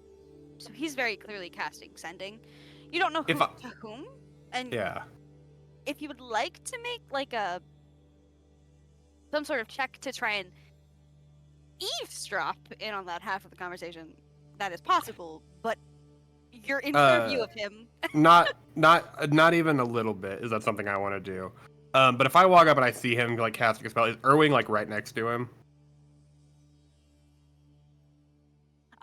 She was a little bit ago. At this moment, she is probably helping with like medical tending. Okay. In sort of like the pew area. You Then yeah, see... I'm not gonna interrupt him, but yeah, I'll just move past him. I'll just if I can make it known that like I am here and I am here to serve, but I'm not gonna interrupt him doing magic, and I'm just gonna move back to the other room. Like, he does give you a nod. Like, he does acknowledge you. He does not speak to you. He's Yeah. busy with something. But he does acknowledge you, and he gives you kind of a nod. You do see that every once in a while, Foucain is, like, looking up from his rune drawing, and he's kind of, like, looking over at Erwing. Like, a little bit longingly, and then he's going back to what he's doing. But other than that, yeah. Okay. You go back up to the room, is what you said? Yeah. Do I make it there all right? Yeah. No interruptions. No interruptions. There are lots of people. You know, it's at this point in the night, the wounded and the people that are tending the wounded are downstairs, along with a lot of the political figures. Mostly it's Eladrin coming and going from upstairs to down, bringing food, bringing blankets, medical supplies, that kind of thing. So the people that are like in the trial are either up in their rooms or down in the basin. The Eladrin are doing a lot of the busy work, passing things and taking things. So you do like run into several people on your way, taking medical supplies down, taking dirty sheets up, what have you. But nobody stops you. If you'd like to talk to someone, you may, but nobody stops you. They're all so busy. No, and Pash makes his way to the room with a very like, if they just look like people that are just like doing a job, I don't think he has the air of like I don't think he acknowledges they exist as they walk by. I think he's fully zoned them out of like they're not important. They're background. Fair. You do catch one very interesting person as you're walking. Okay. There is this changeling man that you've never seen before. That I know of. That you know of. It's changeling man. He is dressed far nicer than you would expect. He is wearing like a waistcoat and like one of those like I think they're called a cummerbund, like that thing around the waist. And Okay.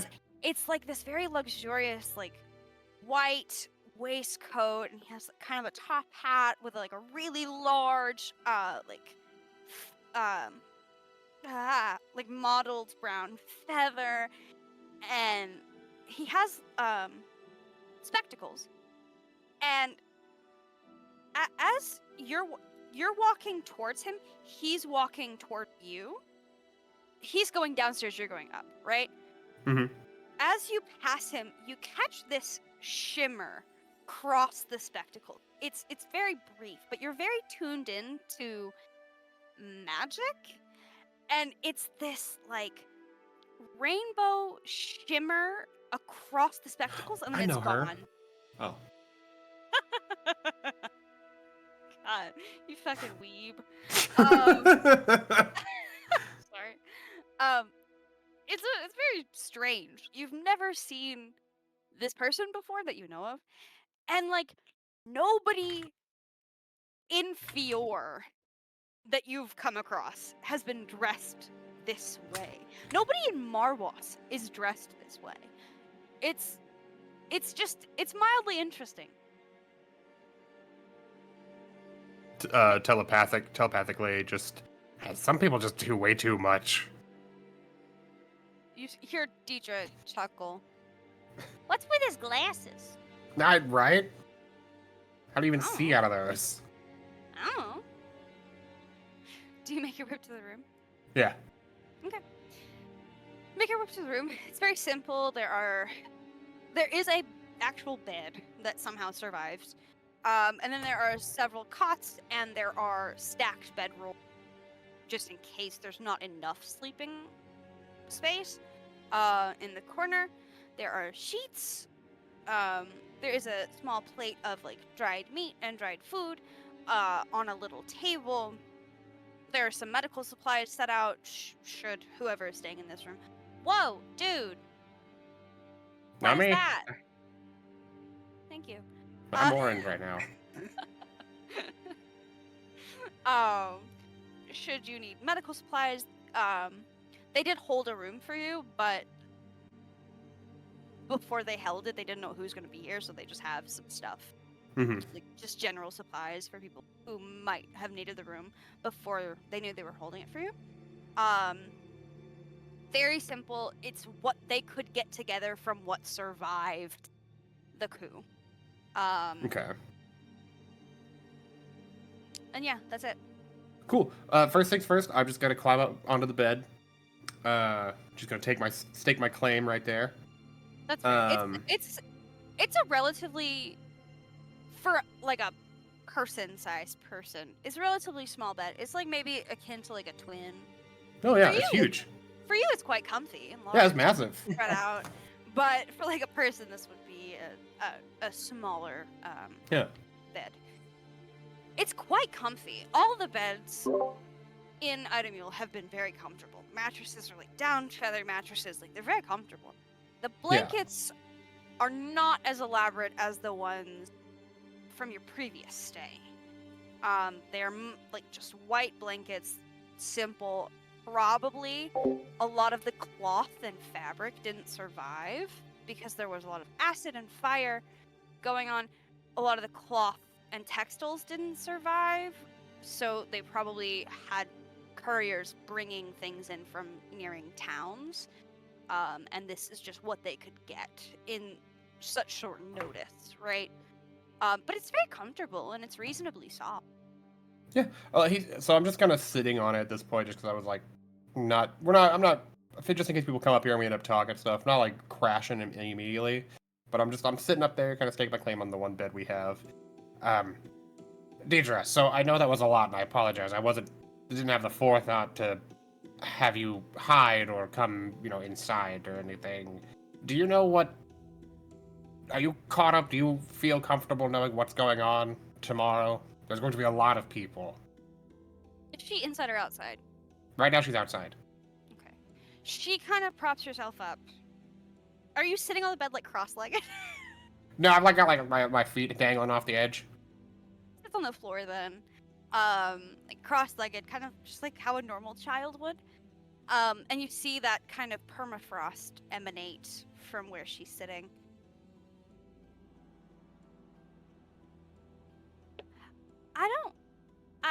Where is her voice? Hold on, 2 seconds.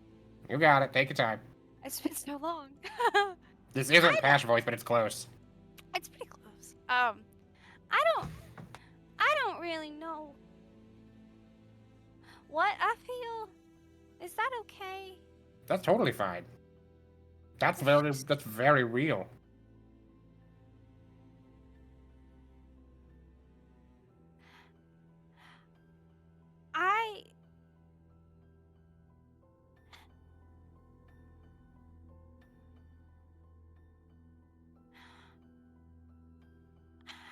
I know you don't like her very much, and that's okay. But while I was in the library, I really missed my family. I really missed my aunt. And it has been real nice to see her again. I don't know how to talk to her. And I don't want to make you upset, and I don't know. Hey, you're not gonna make me... Look, I cannot like someone and you still like them. You don't have to be... Just because... We talked about this. I can find a way to sever this connection snaps. Like that. Maybe we could get it to where you're at her little tower or something, and you could be with your family all the time. You're not gonna hurt me. My issue with her is with her. It's not with you. If you want to go, you can go talk to her right now if you want. I'm not gonna stop you. We see it differently. Me and her, not me and you, and not everyone is going to get along with one another.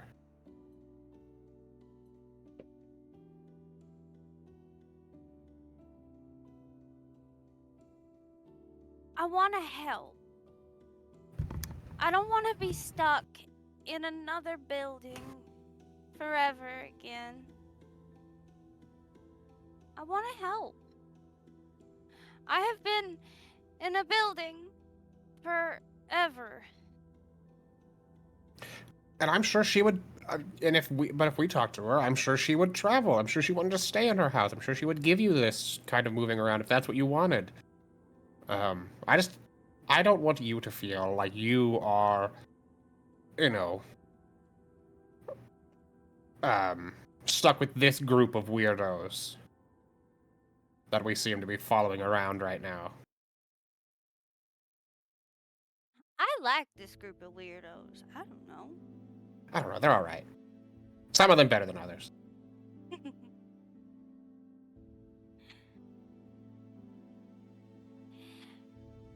The guy, what's his name? The blue one? Mama's friend? Oh, yeah. Sorry, I was thinking of our group. Like, we have a blue one? I know I'm a little colorblind, but that one felt like a lot. Yeah, no, Close. fucking something. Anyways, yeah, the blue guy. It's Mama's friend. He gave her the teapot, and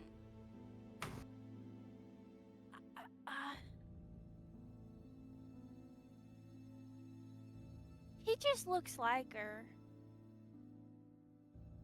I don't know, but they said that he's taken away magic. What does that do to me? Well, that depends on the magic he's using. I'm not incredibly familiar with it, but there are advanced magics that can hamper things. Most of them don't turn off, what's the word? Congruent effects or constant effects, which is something that this connection would be, not you, but this connection would be.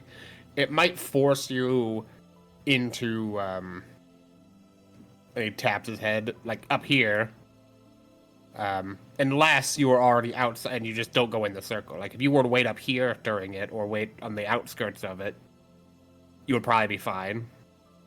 But if you were nearby, it might, shunt you into the little space that we have kind of co-created.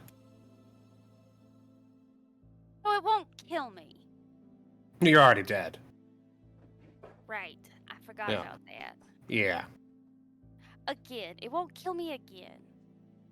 We gotta come up with a better word, but yeah, it won't, and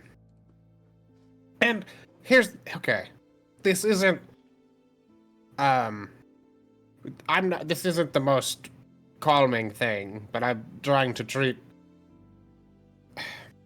I want to be honest with you, and it's not going to come across as the most kind thing.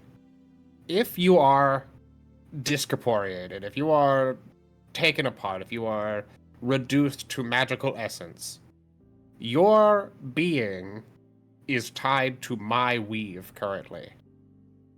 I will need to cast a spell, but I think I could reconstitute your form if it were to get,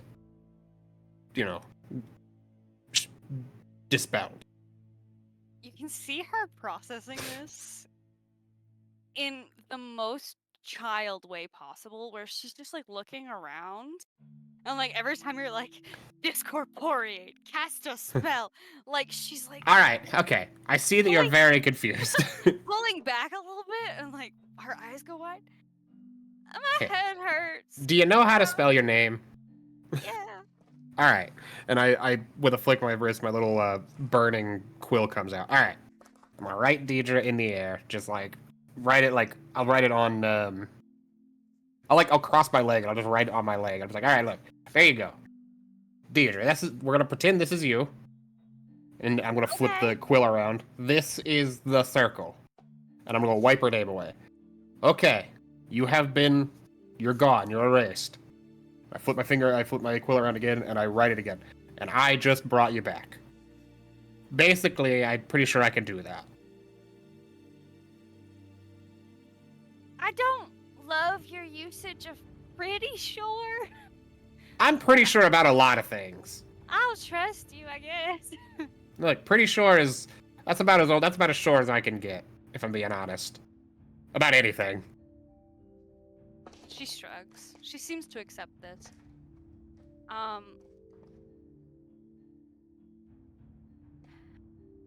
I don't think I want to be part of this. I'd like to go to my room during tomorrow. You could see it even further away if you want. You could be up here. I don't want to be alone. I just don't want to be stared at. Yeah. No, that's why I wanted to ask you. That's why I wanted to talk to you. Okay. And that's fine. You're not upset. Nope. Not at all. Okay. And she kind of climbs up on the bed. She doesn't need to. She can fly, but she chooses instead to climb up onto Look, the bed. she just made it clear she forgets she's dead sometimes. She does. Well, 25 years of being a toddler, like, it gets dicey, you know? She climbs up on the bed and she kind of lays her head against you.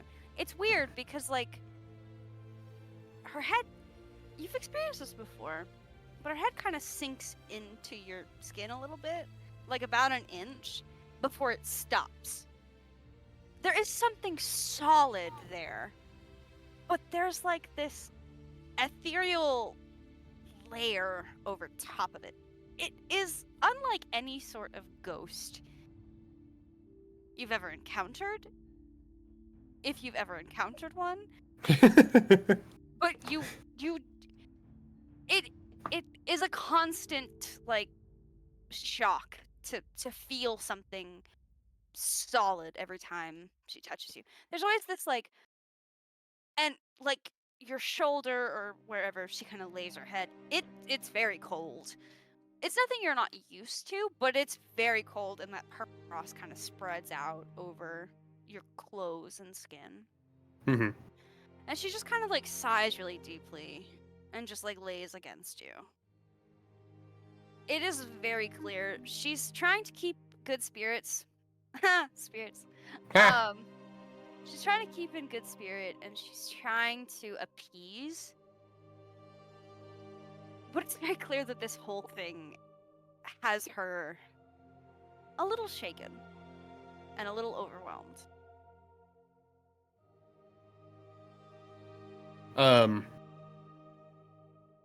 I think he'll just like he is freezing, like at this point, like the permafrost is just like, yeah, all right. It just kind of like lifts the arm that she was leaning on and just like wraps it around her, like, okay, you're doing good, kid. You're okay. Yeah, she nuzzles. You're fine. It's very cold. The permafrost, it doesn't spread over your entire body. It's stopped. Like, there's a ring around where she is, about 3 inches away from her body, on your body. It's hard to explain, but it doesn't cover all of you. But it's like holding an ice cube in your closed fist. It's very cold. And like, it starts to hurt. I'm gonna cast Prestidigitation a couple of times, and I can have 3 instances of it going at once, and I'm going to use the warming a cubic foot of non-living matter for an hour So I'm just gonna warm different parts of like the clothes that she's touching, like my coat, my glove, just everything I can on those edges. They're warmed to try and combat this, just so she can hang out as Yeah. long as she needs to. Strangely, she does seem to react to this. You do not think that she's reacting consciously to this, but in the very specific points where you're placing this like sort of warming, like hand warmers essentially, any part of your magic that touches her becomes purple. Like this bright purple. She seems to react to the magic you're inflicting on yourself. She does not seem to recognize it or realize that it's happening. And if she does, she doesn't seem to care or really understand what that means. And it is effective. Like, you do feel warmer in certain spots when you place this magic.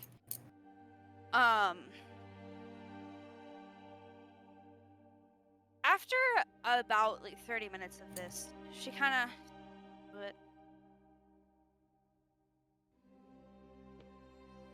Can I go to my room now? We're kind of in the room that we have. I don't know if we have another one. She taps her temple. Gotcha. See, we have to have this conversation. We have to talk about what this is, because I don't know. Yeah, that's I fine. don't know what to call it. I don't either. It's new for both of us. All right. That was literally the first time I cast that spell. It just kind of really surprised it worked out. She laughs. You bamf her back in her little pocket dimension. Yeah. Okay. She goes back inside, and you feel her energy sort of relax the second that she's not surrounded by all of the stimulus and all of the chaos, and she just kind of relaxes. And you feel her, she doesn't really sleep ever, and she doesn't really sleep inside your head, but you feel the closest possible thing to sleep. Like this sort of stasis that she goes into. And you feel almost a bit of privacy. Like, you're still intrinsically linked to this being, but you do feel a little bit more private than you normally do. It seems like the both of you are starting to fall into a rhythm with this whole thing and understanding the walls of it almost. Sorry. Is there anything else you would like to do?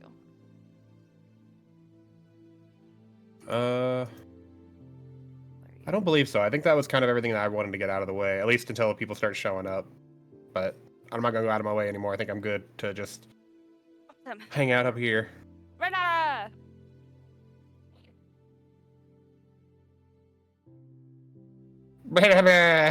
It's Have you- me, yo have boy. you- Skinny penis. I'm sorry. It's Have your you figured boy, out- Skinny Penis. Have you figured out what you want to do yet? Hey y'all. Yeah. Yes. You know. Let's go find somewhere quiet. Renata hasn't had a moment of like peace alone. If you're looking for quiet, you could go to the shared room for the party. That is where Pashalik is. If you are looking for isolation, there are these little side confessional rooms that have been turned into kind of quiet rooms for, people that are very injured or people that just need to get away from the chaos a little bit. Or, like private meetings between political leaders. So there are those little side rooms. There are also several little nooks and crannies. This is a very large cathedral throughout the entire building. It's kind of a maze in the upper floors, but there are lots of spaces you could go for peace and quiet, or isolation, or both. Well, we go in more rooms. You go into one of the side rooms. This one is not occupied. You imagine the others are, but this one is not currently. And there's a very comfortable looking chair. It's very simple. It's wooden. It has a cushion and a little blanket on top. There is one of these big palm plants inside of it. There's a little table that somehow survived. There's a little bowl with some water in it. You're not sure why. But yeah, it's very simple. It's not like silent, but it's much quieter in here than it is anywhere else. Renata kind of just takes a very deep, long inhale, and then holding it, then a nice, long, deep exhale, and kind of just collects herself in the room. You collect yourself. Peace. Go ahead. I'm sorry. That's all I was gonna say. Is just a moment of peace. You collect yourself and you sit down and maybe you wrap this blanket around you and you kind of go over and you breathe and you look over at this little bowl of water. And it's like a ceramic, like, soup bowl. Like, it's just a bowl and it's about a third of the way full of what appears to be just regular water. You don't think that it's to drink because it's in a bowl. And why would there just be like a cup of water in a random room? Like you don't think that it's meant to be drunk. You're not sure what it is for. Yeah, I know better than to fuck with things I don't understand in this world. We're gonna go. Make a perception check for me, please. Okay. Where are you? Perception. There you are. Damn. That is enough. You're looking at this bowl of water and you're inspecting it, and like in the quiet, you found this little bit of focus. You found this very strange, very misplaced, but not harmful thing to focus on and kind of center and ground yourself with. And you notice the water is completely still, and it has been since you got in this room. You don't feel anything, but you notice the water ripples. Almost as if there is an earthquake or there is something very heavy impacting the floor. But it's just this little ripple. And the water doesn't spill and nothing topples, and the lantern that's hanging above you, the chandelier, it's not swinging. You don't feel any sort of vibration, but it's just this little ripple of water. Oh. It seems even in here I can't escape whatever the fuck any of this is. The water goes still. And you're just staring at it, waiting for it to ripple again. Can you ripple again? I don't know. Hey, let's start asking the water. I'm beyond crazy at this point.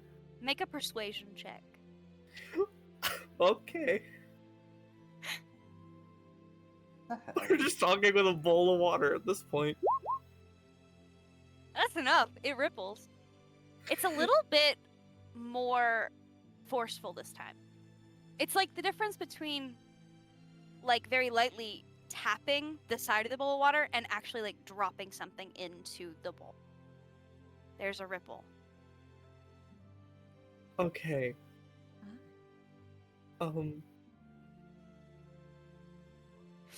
Sorry.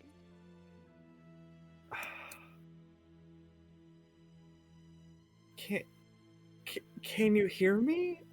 Like, if you could hear me, ripple twice, I guess?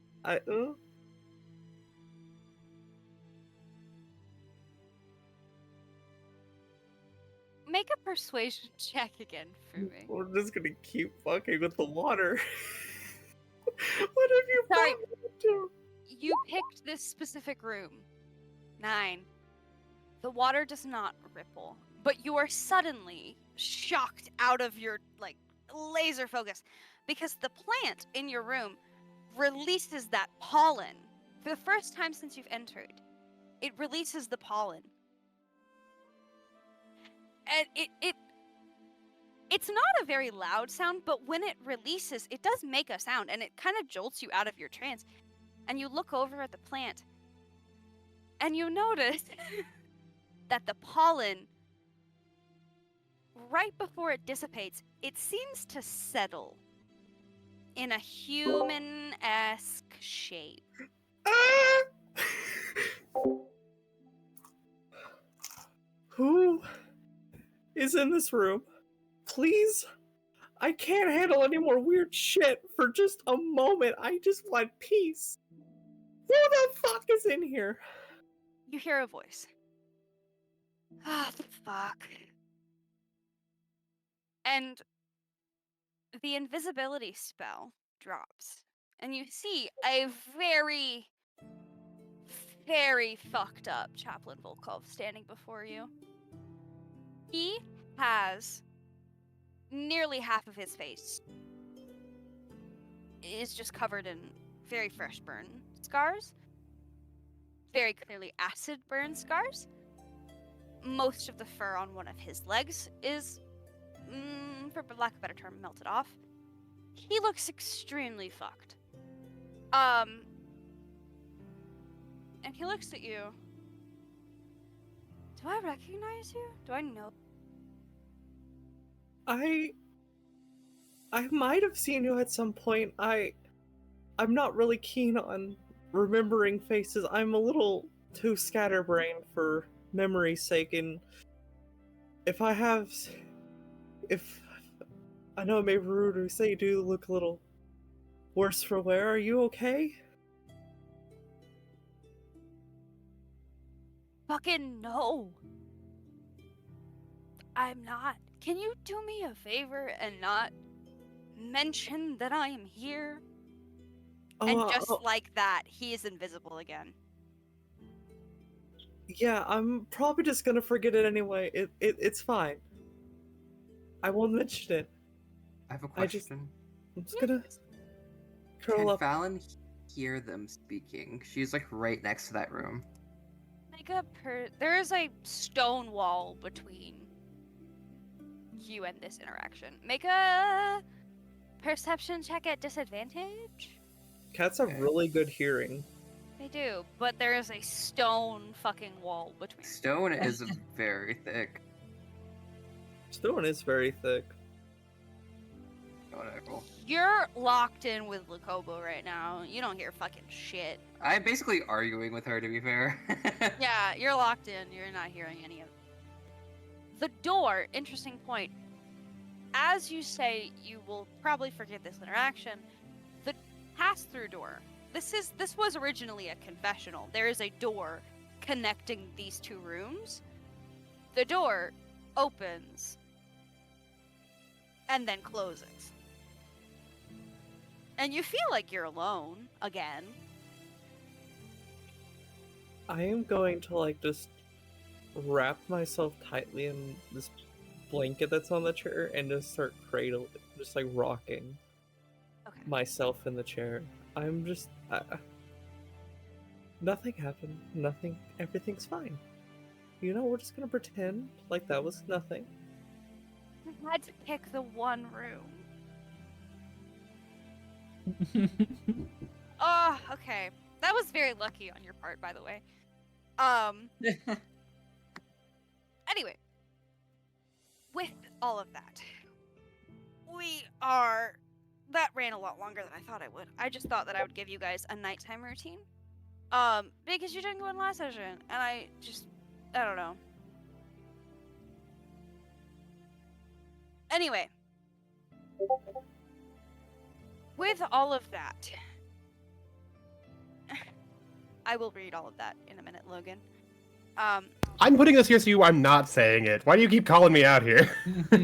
I'm trying to stay away from Who the bugging you. fuck was that So we have met that person before? Oh yeah, he we gave us met weed. Captain Yeah, Volkov. he's Oh, the he's trader the who drug gave dealer. Nabarros.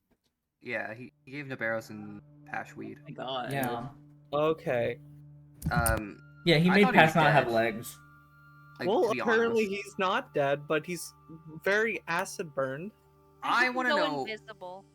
I'm so upset because I know Renata isn't gonna say anything, and I want to know why he's fucking hiding.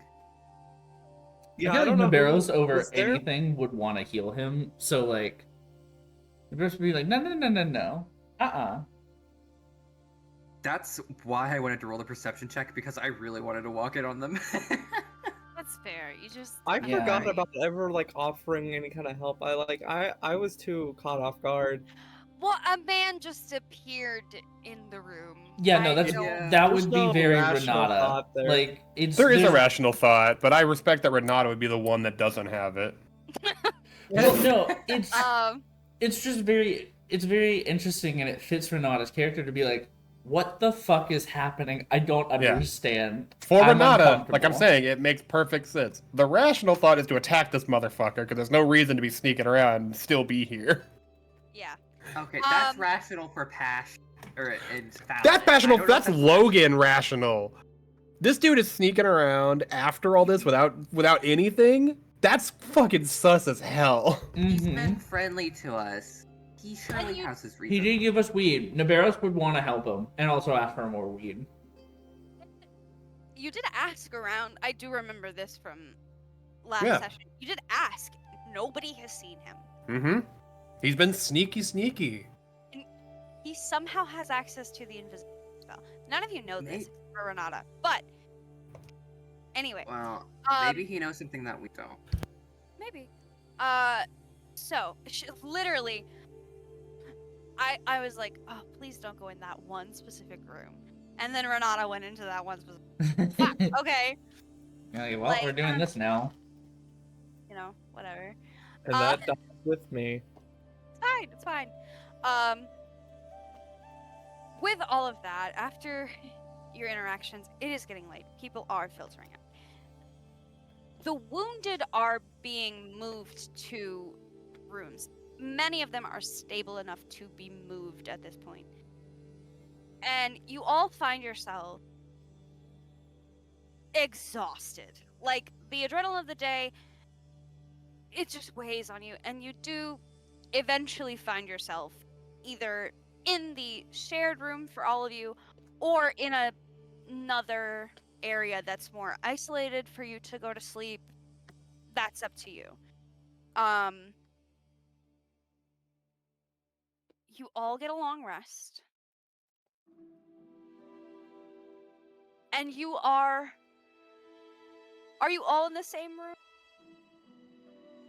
Probably. Fallon's in I there don't with know. everyone else. I'm Yeah, no- in whatever the biggest room was that we Yeah, all. Nabarros will go there Yeah, for Does sure. Fallon Sounds have good. her armor on, by the way? Or did That's was that? up to you? The armor was not taken, I believe, just the weaponry. And Oh, if it I guess she was- would. I don't know why I said that. Because that's Well, not I guess take the armor. I guess at this point she would start taking it off. She'd be in the room with everyone else though, so you just hear clanging from her. It's super loud. It's plate armor. Hey, Owen. Yeah, I know. I'm sorry. It's okay. I just want to let you know. No, I know. I'm sorry. A little I wasn't bit expecting back it to be so loud. It's fine. It's fine. It's fine. You know, Fallon's like slinging that shit around too, so it's just like thudding on the ground. Yeah. Everyone's disgruntled by it. It's very loud. It's like plate fucking metal. It's very annoying, and it's just like clang, clang, clang. Get it off somehow. Yeah, Nabarros is like, Fallon, please. Can you do that just a little quieter? We're exhausted, Just no way. please. Yeah, it's plate metal. What do you want me to do? I don't. Lay it gently somewhere. Fucking- Lay it gently in I- your fucking head. You can certainly try. And with that, you all get along. Okay. You are all awoken by knocking at your I'm door. awoken. Ah. Sorry, I was awoken. There's a knocking at your door, and there's a very sweet voice I think it's sweet. on the other side. Oh my god, shut up. There's a very sweet voice on the other side. The trial will start in about an hour. If you could get ready and come downstairs, take your places, there will be people telling you where to sit, yada yada yada. Just please start getting up and getting ready. The trial starts in about an hour, and you hear footsteps going quickly.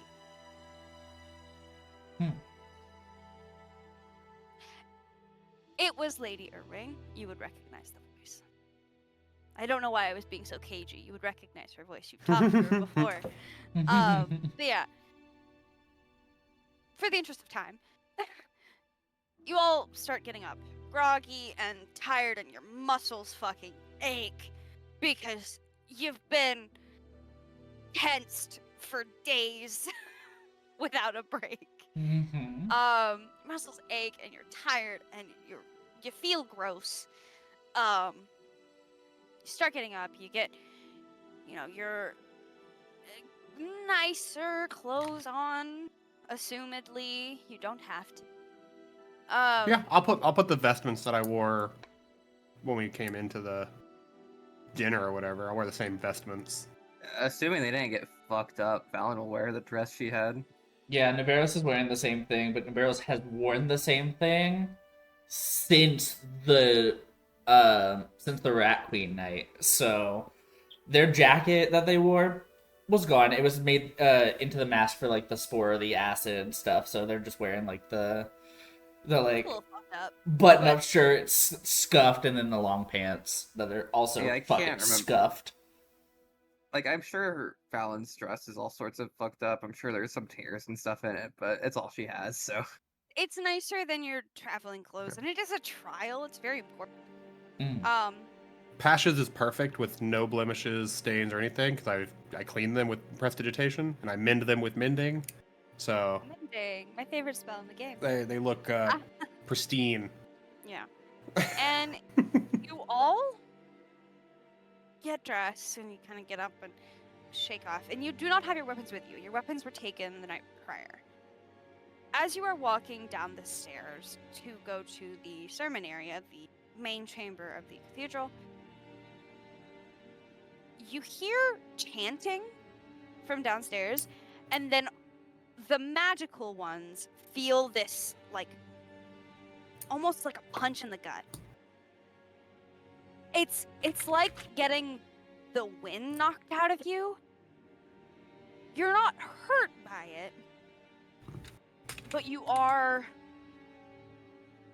feel depleted. You feel like a connection that you had has been not severed, just oppressed. Nabarros, you feel very specifically. You have the beast medallion, correct? I believe so, yes. You would innately feel the connection between you and your beast snap like a rubber band. Oh. Oh. And the medallion does feel lighter. Pashalik. Huh. Deidre is in your head. Yeah. And you can feel her in your head. But the telepathic bond snaps like a rubber band. She does not get ejected. You do not feel her wane. You do not feel her wither. You do not feel her weaken. But the telepathic bond and the innate ability to move her in and out of her pocket dimension and utilize her magic alongside your own is not gone, just oppressed. She is, however, still occupying a space in your mind. You do not have the telepathic link. But Deidre as a poltergeist, does not necessarily need a telepathic link to give people an emotion. Okay. This is an innate ability for her to give emotions as a ghost. You do feel a brief wave of panic and then recognition, and then she settles. You cannot hear her speaking, although you kind of just know that she is trying to talk to you, but she can't. Okay. It is this. And It's this oh, very sorry. weird. I'm sorry. I'm just trying to explain. It's No, this you're fine. very weird barrier of she is a ghost, she is a poltergeist, and poltergeists have innate natural abilities that are not inherently magical. She is not disconnected from you, but your connection is oppressed. Does Yeah. that make sense? Yeah, she's being suppressed. That makes Yeah. perfect sense. But you said there was chanting. Is that coming from like the pew room, or is it coming from even deeper? From the main chamber, the sermon room, and it is very Okay. clearly Foucain. He is chanting something in a language none of you understand. It does not even sound like a language. As soon as the chanting cuts, you feel that whoosh of magic go away from you, and you feel the effect of the. For this purposes, it's a modified anti-magic shell. Yeah. Go into effect. As you walk.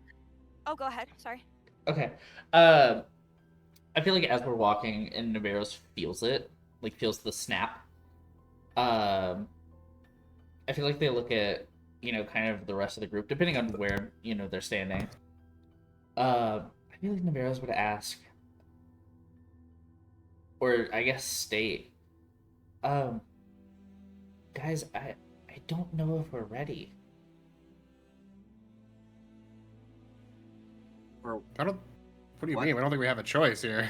No, It's I time. know we don't have a choice. I don't know. I guess I'm nervous. I don't know. Listen, I don't know about you, Rabbit, but I'm ready for this. I have been since we've met Udaris. I mean, I'm ready for it too, but ready in a different sense. You know? Are you, like, implying that there's something malicious going on here, or... I don't think malicious. We have our witnesses. We have the people who can go against Udaris, but I guess we need to be on our guard. In case things go south. Not physically, but I don't know. I don't think we'll get called to the stand, right? Like, we have to be on our. We have to be on our game. I feel like we're pretty confidently at least one of us is gonna get asked up there. Yeah, I mean, we witnessed firsthand all of this, and Fallon gestured towards the entirety of the cathedral to happen. Like, there's no way they don't call us, at least one of us. Yeah. We sent a letter to all the other leaders, Yeah, no, we Where did. the reason this is happening at all? Yeah, Yeah, specifically you, and we're gonna make sure everyone knows that if it's a problem. Thanks, I was Machair. planning on blaming Strix. Alright. I mean, I was gonna honestly probably blame you, Fallon. So. For what? I didn't do anything wrong.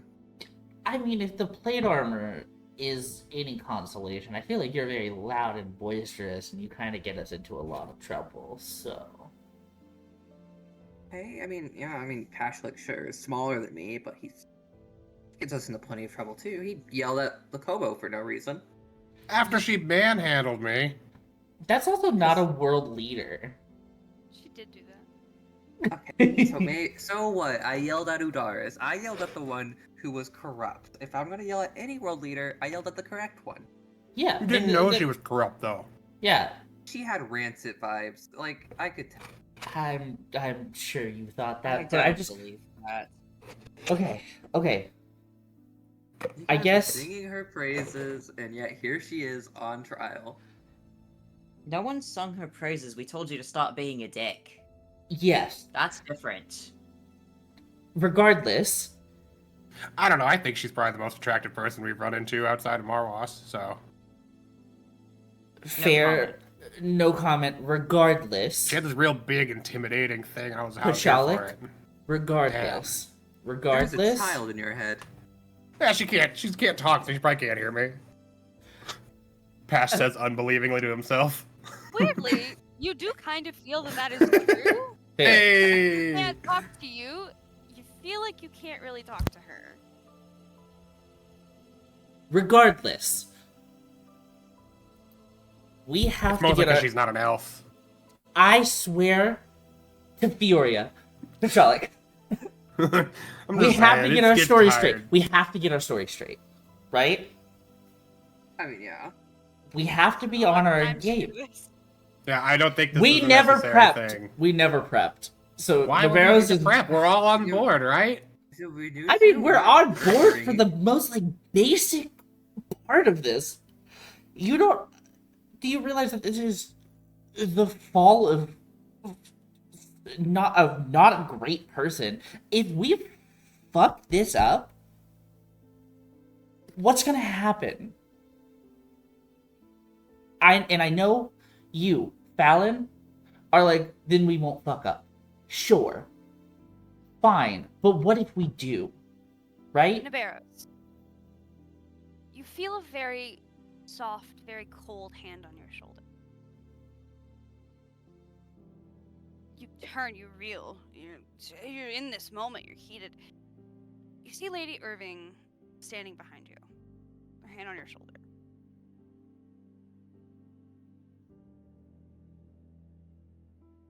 She looks far more serious than you've ever seen. You have not seen her that much, but she looks very, very serious in this. I don't mean to eavesdrop, but I do hear your concerns. Each of you will be asked to give a brief summary of your experience with Udaris, and then you will be asked what you believe this should be. Death, imprisonment, rehabilitation, whatever you may think is best. You do not need to be in agreement for this. There are a couple other people who give their testimony, and they will also offer their recommendation for sentencing. Ultimately, it is up to the High Priest Nephius Kane, the High Priestess Dali Sanaka, and a third party. What will happen? Your opinions will be taken into consideration, but you don't need to be in agreement. Your opinion holds weight in this council, but it is not the only weight that will be considered. I promise you cannot, in your words, fuck this up. Be honest. Be true. This is unprecedented water for all of us.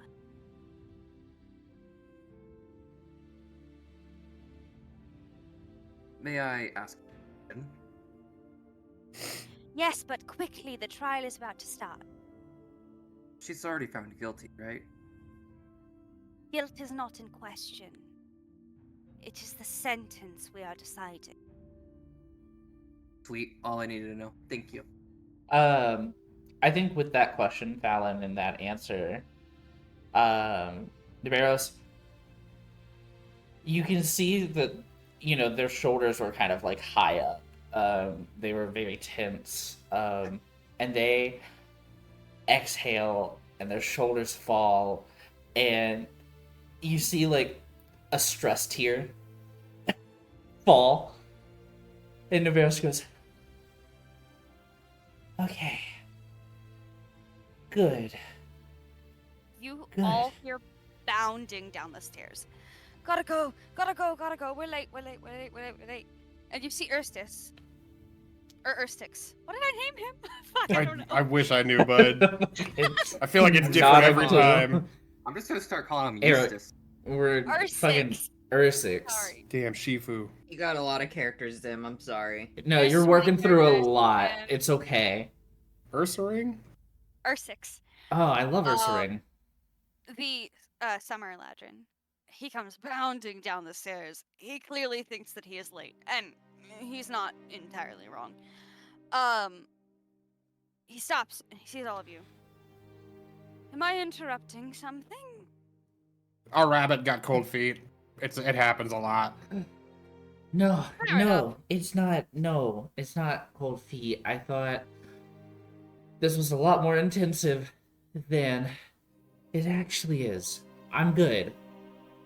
Well, it is the first time in Machair history that a religious leader has ever been persecuted for such hate crimes, and the power dynamic will ultimately shift forever and affect trade lines in Marwars and Torchlocked, and probably start another Cold War between our two regions, and Ooh, okay. oh, I'm talking too much, I have to go. And he That's rolls okay.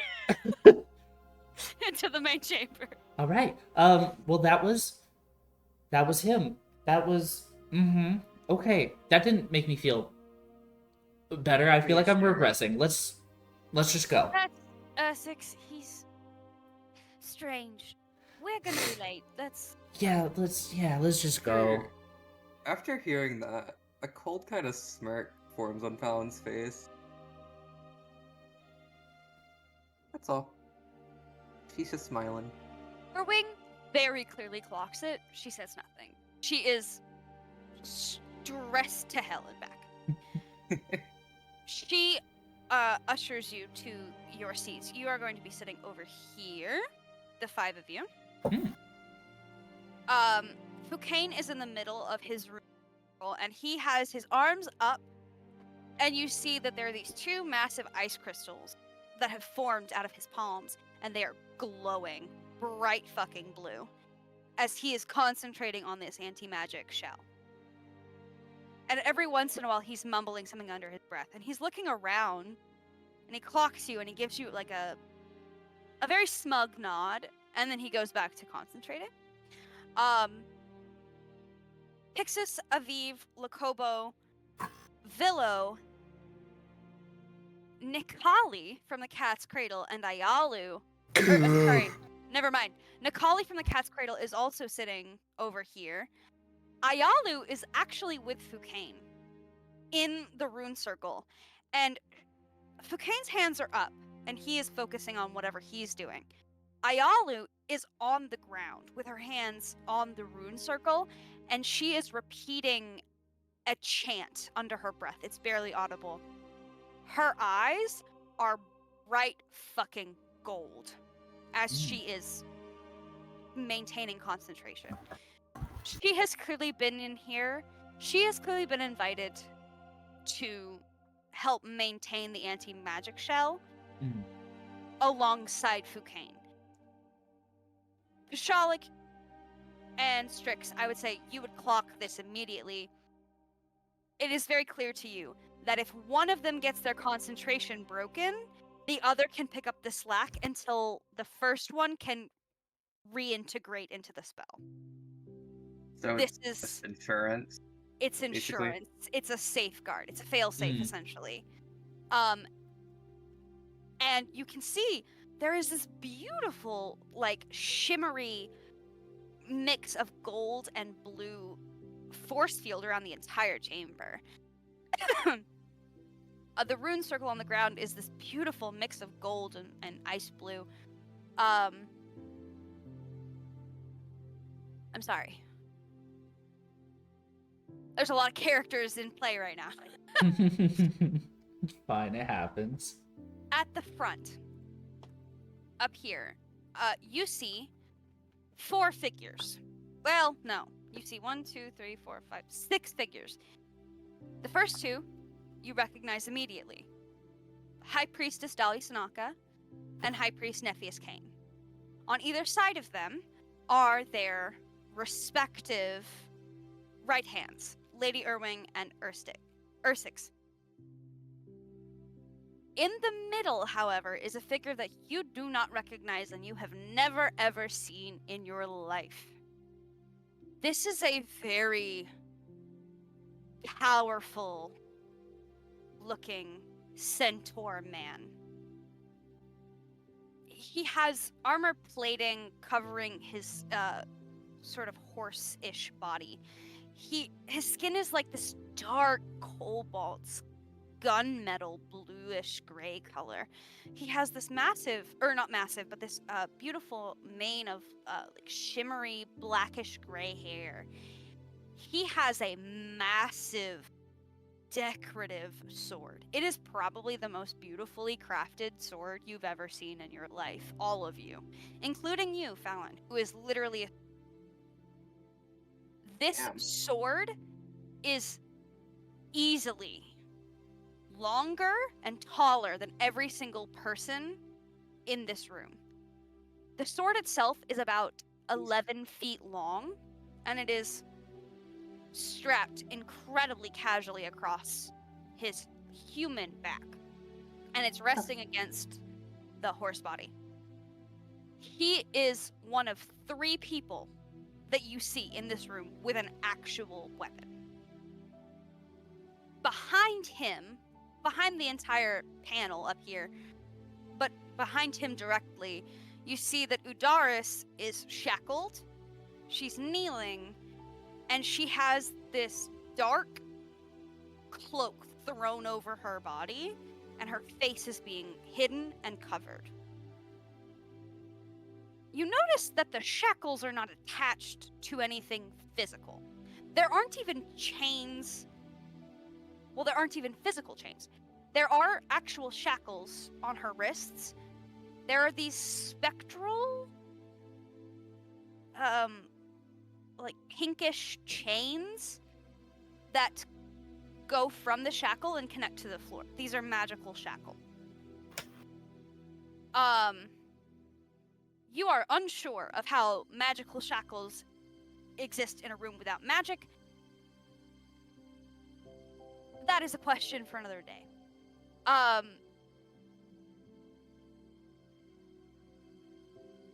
You look around the crowd, and you see that there are several people from the Cat's Cradle here.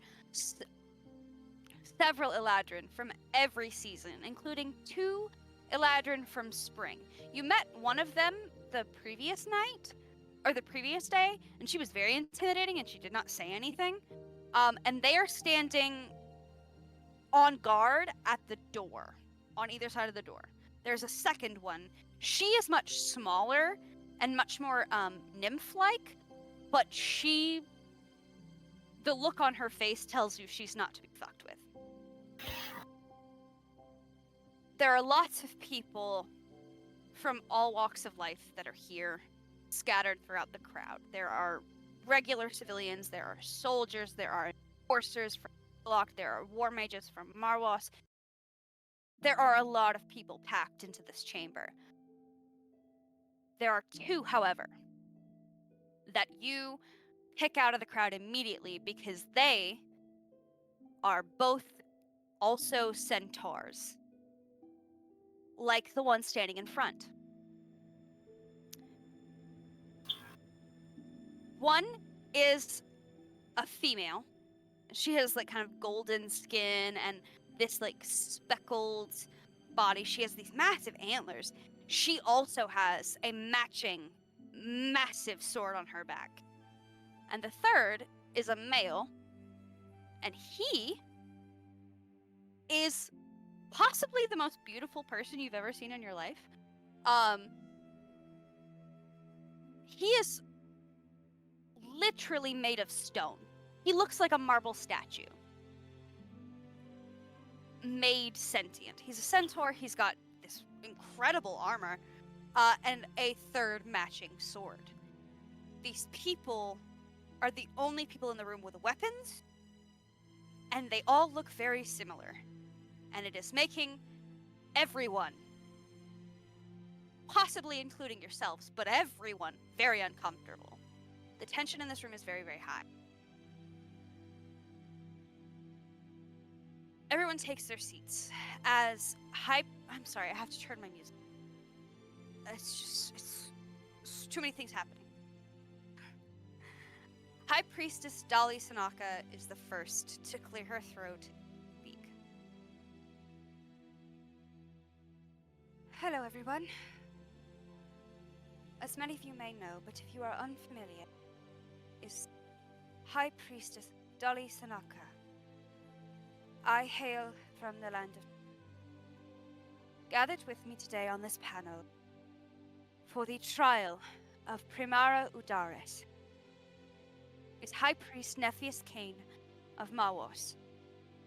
My right hand, Ursix Vale, Summer Eladrin of Tortaloct. Nephius Kane's right hand, Lady Irwing of Mawos. There is an unfamiliar face also joining us to most of the people in this room. I would like to introduce you to the standing warlord Kedrick Justfully of Fjord. It goes without saying, but everything that is said or done in this room is on a very need-to-know basis. And up until this moment, you did not need to know. But now, it is imperative. Standing warlord Dustfolly is the factorial leader of Fjord's military. Many of you have been taught by design your entire lives to believe that there is one true ruler of each region, the high priest or priestess that reigns at that moment, when in reality there is two. The high priest or priestess controls half of our governmental structure, the people, the religion, and the social aid. The warlords are here to ensure our safety and security. They control all military matters. In this moment, we stand together, united, first time in decades, to announce the guilt of one of our own. Primara Udaris is guilty of several charges, including but not limited to embezzlement of funds, murder, kidnapping, political corruption, political greed, and others. This is a dark time in Machair history, and it breaks all precedent. Earthquake. Sorry. No, you're good. I moved it and I don't know how to get it back in original The place. universe broke, even. Nephius fell out of his chair, but everything else is good. It's fine. At this point, Nephius speaks. High Priest Nephius Kane. It is with great sadness, but also great regret that we are not here to announce guilt. We are here to announce sentence.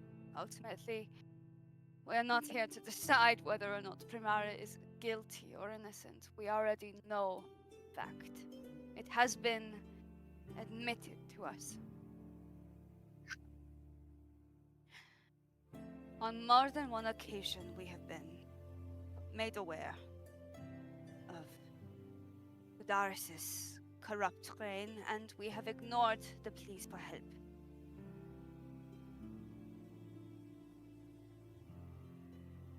That ends today.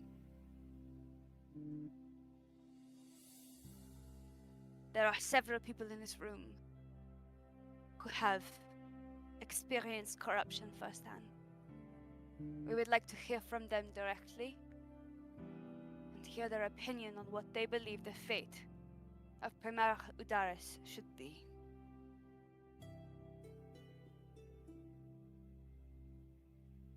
Champions of Machair, make your statements, one at a time, please. We will start with Dame Fallon Fairburn of Tortelocht. And he sits back in his chair, defeated. Fallon, all eyes are on you. What do you do?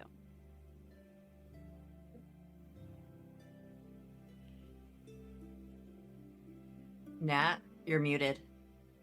You're Nat! muted, hon. Direct bozo. There we go. Sorry. Okay. Anyways, Fallon would stand up. Okay. She would try to make herself look as possible. I feel like she feels a little weak in this room, and she doesn't like it. But, anyways, she would clear her throat and begin her statement. And she'd say,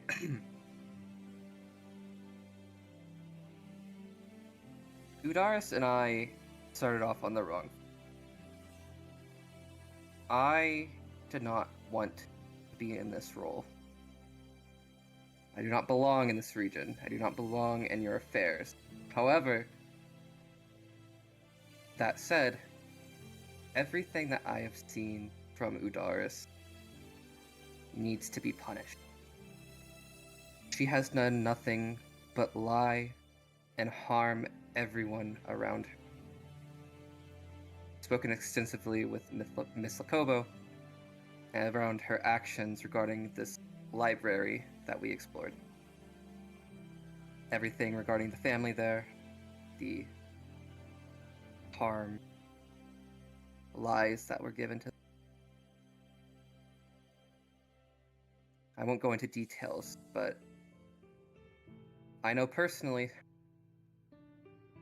that someone from this family has dealt with nothing but grief because of her. She continues to this day. Udaris is a plague upon this continent, and if she is not dealt with, she will continue to be. You'll Dolly's find not, from Oh, sorry, go ahead. Sorry. Oh, I was gonna say. You'll find from my patriots that they will hold similar feelings towards her, including the ones who are from Fior themselves. Nobody should have to live under her rule, and she needs to face the consequences for what she's done. Dolly Sanaka speaks up and speaks directly to you. Given what you have learned, what do you believe the sentence Primara Udaris should be? Nothing less than death. Please be seated. Fallon complies. Nephius Kane announces that he would like for Lakobo, Rayon Silas, LRS, L, to speak first, or speak next, I'm sorry. For the sake of time, and for the sake of not talking so fucking much, because a lot of people in this room, Lakobo relays her story.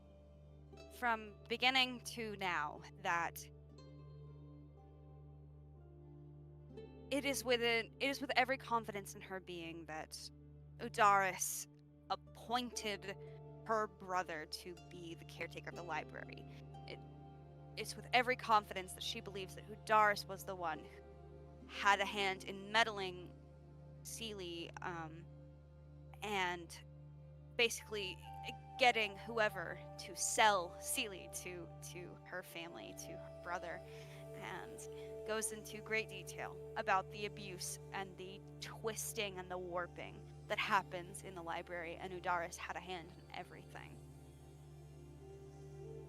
Elle agrees with Fallon Udaris deserves nothing less than death.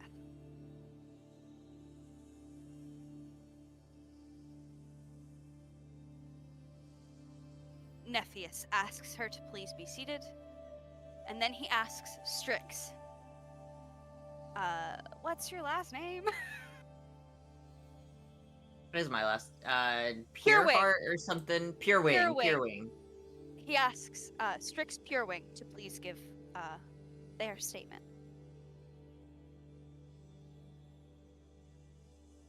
Oh boy. Okay, give me a second. You're good. Strix stands up like the rest of the people have before him, and he kind of tries his best to not be awkward, but it's a very awkward clearing of the throat. And he does his best to speak in a very calm manner. He says, people of my country have known Udaris' name for a while, as she's been in command for such a long time. But I didn't really know much about her, and the more and more and more I got to learn, she has done heinous things to so many people. And I don't think somebody like that should ever be close to ruling a place like this. Her being in command only makes her crimes even more putrid, and everybody I've talked to in this room, she has hurt every single person in different, unimaginable ways. I don't think she should be allowed to walk free. Dolly Sanaka speaks. And what do you believe the sentence should be? I don't know.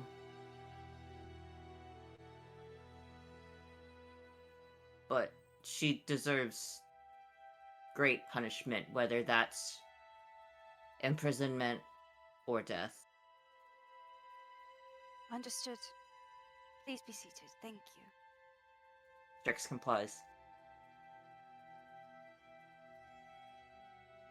Nephius announces he would like Nikali to speak next.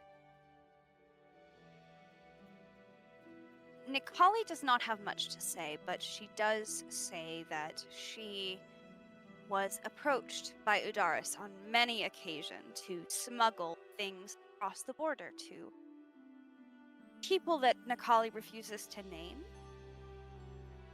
But Nikali states with every confidence that she has that Udaris was definitely peddling things. Nikali never took any of these deals, and she never smuggled things for her, but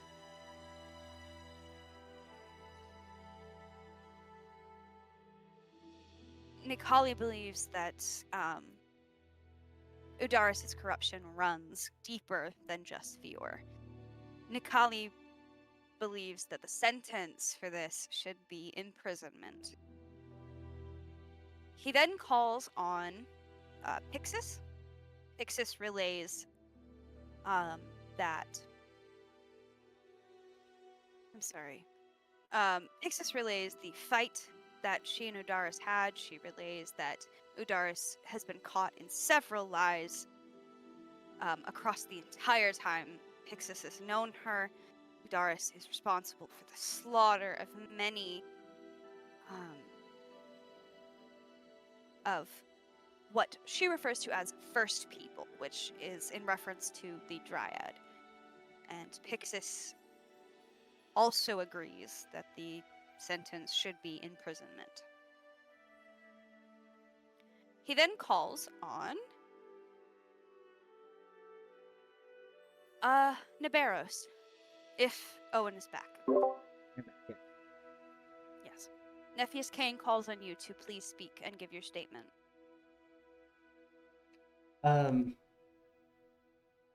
Well, I feel like Nubero's just kind of like, while on the sand, kind of, you can see that they're like shaking a little, but they take a breather. So I, in working a little as a champion, I've realized, first impressions aren't everything.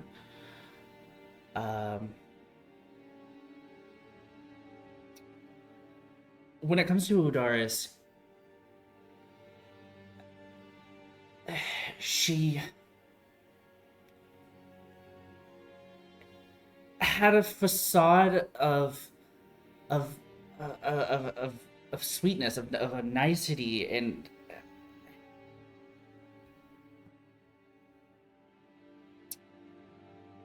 it. When I found out, when we, as the champions, found out everything that she's done, I mean, the library, the dryads,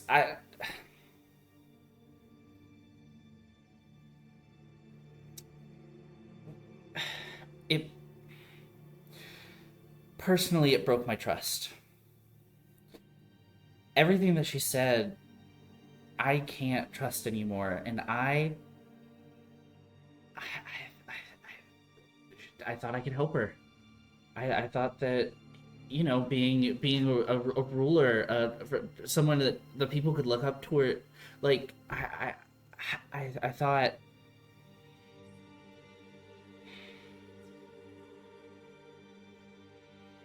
I thought being a ruler, someone to guide you, is the highest honor, and Niveros looks at Billo specifically. If you do this to so many people, especially people, natives, then I don't think you're for the people. I don't think you're for Fior, and I won't let the atrocities to nature slide. And as Navarro says, like the last, couple of sentences, you can see that they get angrier, like more upset, more frustrated. And then they realize that they, everybody is looking at them, and they take a breather. Apologies, but I really do not think that someone like this is really fit to lead.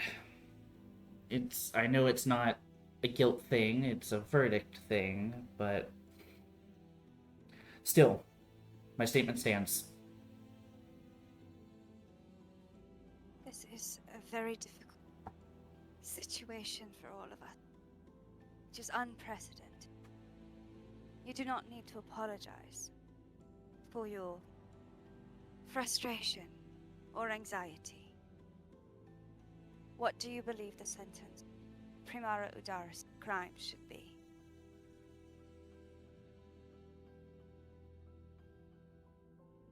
I think imprisonment. Understood. Please be seated. And Navarros would nod and sit down. Alan would kind of wrap her hand around Navarros' shoulder as he sat down. Navarros would not flinch. Nephius Kane speaks up.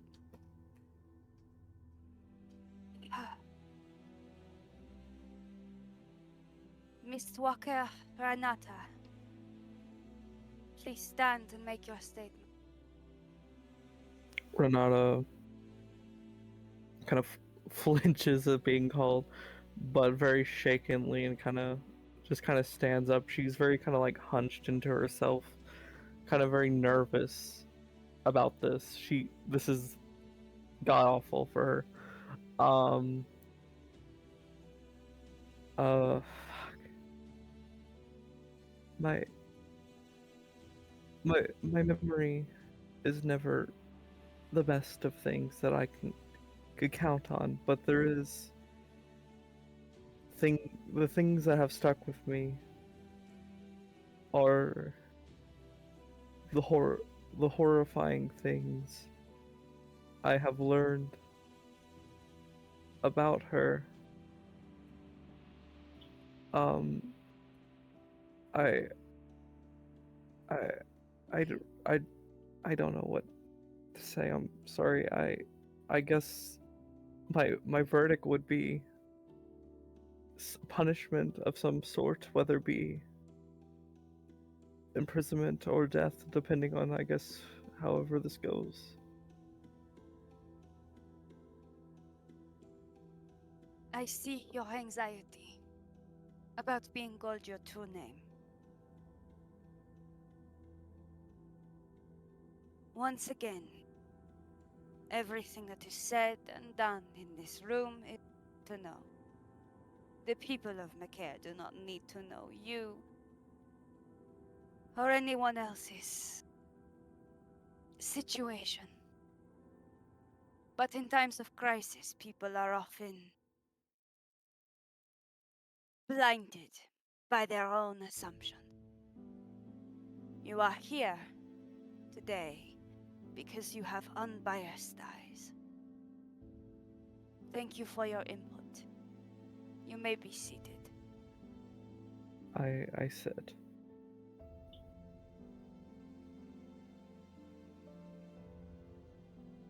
Nephews Kane calls last champion to speak. Pashalek Grenzo of Mowos. Please make your statement.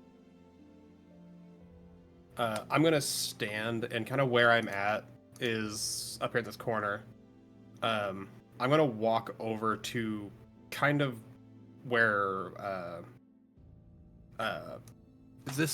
who is this right here? Is this Renata? The blue border is Renata, yes. Yeah. All right.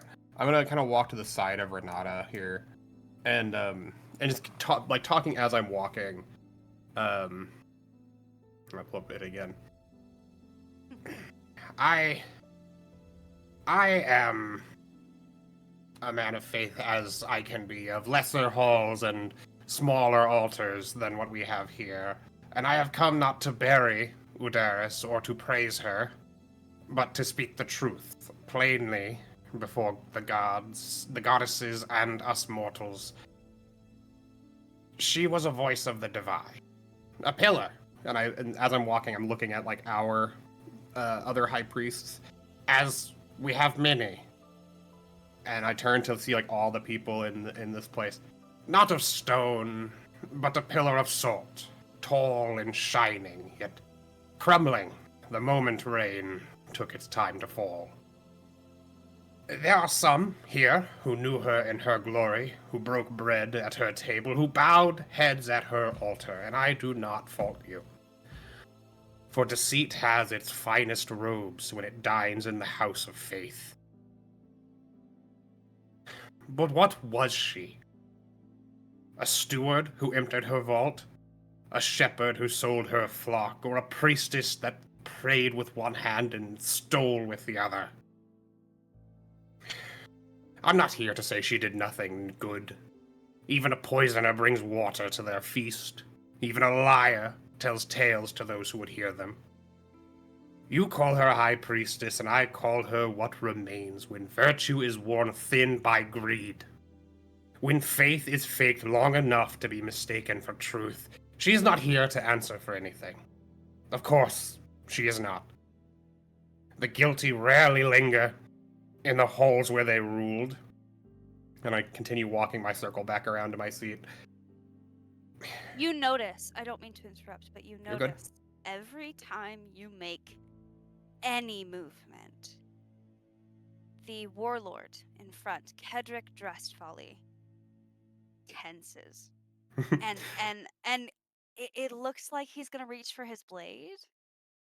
And he is staring daggers at you during this monologue. And every Good. time you just continue to monologue and you don't make gestures, he kind of relaxes and then he tenses, relaxes. Yeah, my hands are kept at the same kind of. They're up and out. His sleeves have been pulled back since before this. He's just holding it out to everyone as if like, I hear me as I speak. Yeah. I have nothing. And you notice as you're moving around, no one else has been moving the way that you are, but you notice as you're moving, nobody in the room seems to really react to it. Like they're just kind of here for the moment. But the three centaurs, the ones with weapons, these figureheads, these warlords, every time you make a step, they are tensed and they look like they're ready to pounce on you at anything, at a pin drop. These are tightly wound people, and they are looking for a fight. As you circle back around your seat, please finish your monologue. I continue back around. I turn one final time into the crowd. The judgment passed here is done. We are not. It has passed, but I hope that it may echo long past this day. That, not for her sake, for she has chosen her path of dishonor, but for our sake, for the people who look to our leaders with faith, to those who need their guidance. But one that we must remember, even these finest silken robes can hide sin. She has been judged by the law. I only offer as a humble man of my faith. May the goddesses grant her what she never granted her people. And that is honest reckoning. And I sit back down. Nephius looks at you. My child, I appreciate your candor and your faith. I appreciate your passion for justice and truth. What do you believe the sentence should be for Primara Udaris? I nod to Kane. I bow even from my sitting position. I look around. I believe that her and her idol of dishonor, this place, should be turned to a burning ruin so that the other goddesses, as well as her own, could judge her in death. He nods. You've already sat, so he does not say to please be seated. I have tiny legs. He then calls on Villo, the Dryad. Villo openly weeps about the slaughter of her people. And she stands and she moves across the room, sort of mirroring what Pashalik did, but instead she finds herself directly in front of the warlord. Openly weeping, telling her story, and she is very close to the panel, to the council, to the priests and priestesses, to the warlord, to Ordaris. And you all can see the tension in Kedrick's arm. It looks like he is about to pop several veins just from tensing and flexing so hard. She kneels before them and she tells the horrific tale of how her people were slaughtered in front of her. How Udaris herself, many, many decades ago, nearly 200 years ago, led the charge, led the conquest of the Bikan forest and hacked and slashed and burned at their homes and stole their children and killed their elders. She goes on weeping and wailing and telling this terrible, truly awful tale for nearly 30 minutes. The room, which had been filled with hushed whispers and shuffling and uncomfortable shifting in their seats and clanking of various different armors and people taking sips of water, the room falls deadly silent. No one dare breathe, no one dare move, as the last of her people weeps in this courtroom. And all of you expect Villo to say her sentence of death, and you are met with utter shock and surprise when she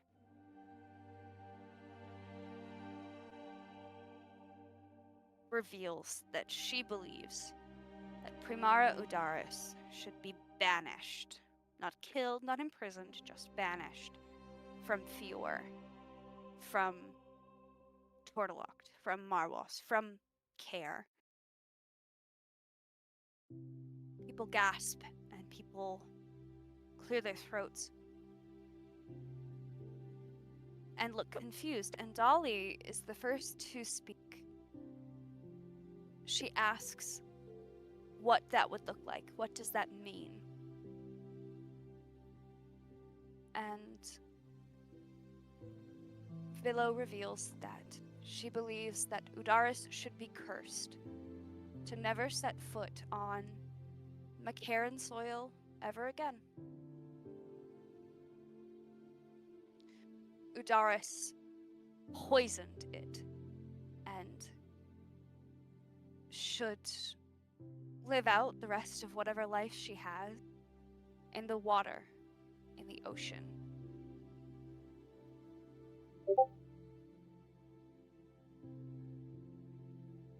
Everyone is confused by this, and they ask Villo to please be seated, and she complies.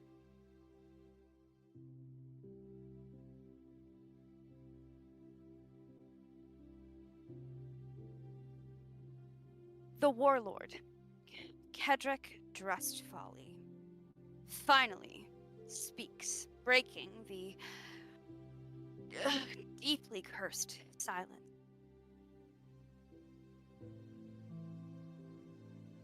I am here today to offer judgment. This is my jurisdiction. This is your house, of course, but this is my jurisdiction. I am the warlord of... I control its military force, and I control justice.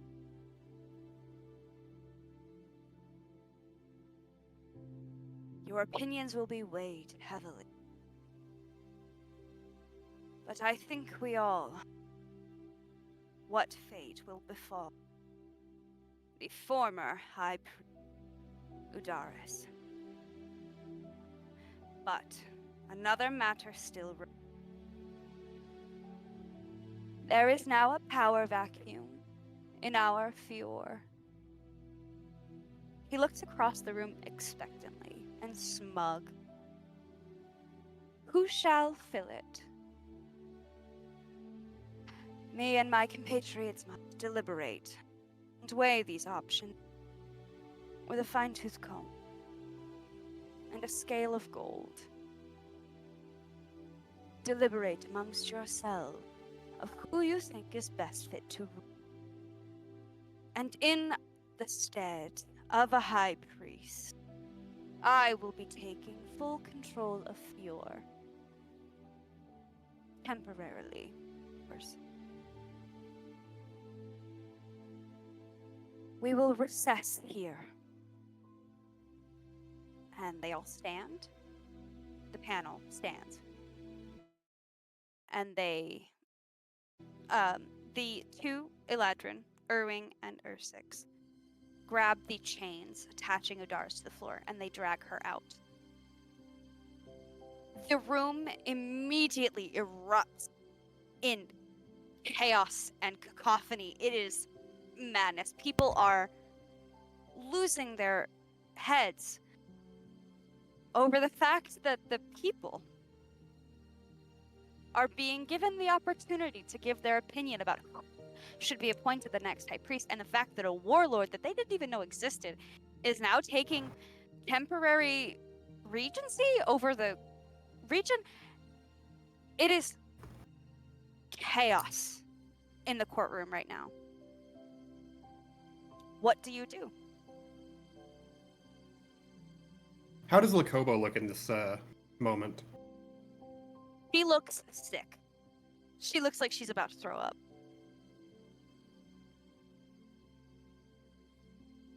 The anti-magic stuff all still kicking? Cocaine is still standing there. Ayalu is still kneeling. There's still magic. Or still the anti-magic shell. Can I ask?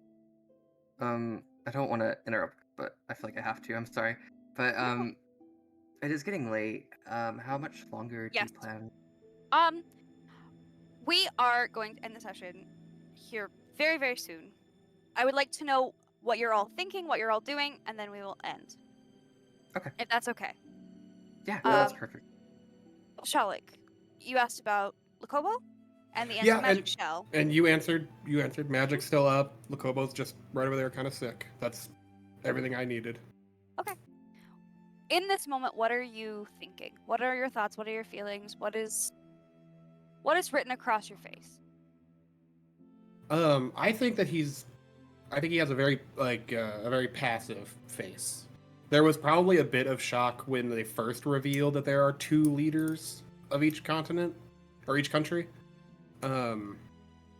But over time of this, hour, 2 hour thing that we just sat through, I feel like he would have kind of resolved his face into this kind of neutral shell that only broke when he was doing his speech, and is now it's kind of that mask is back on, kind of listening to how everybody is yelling and talking about this new thing.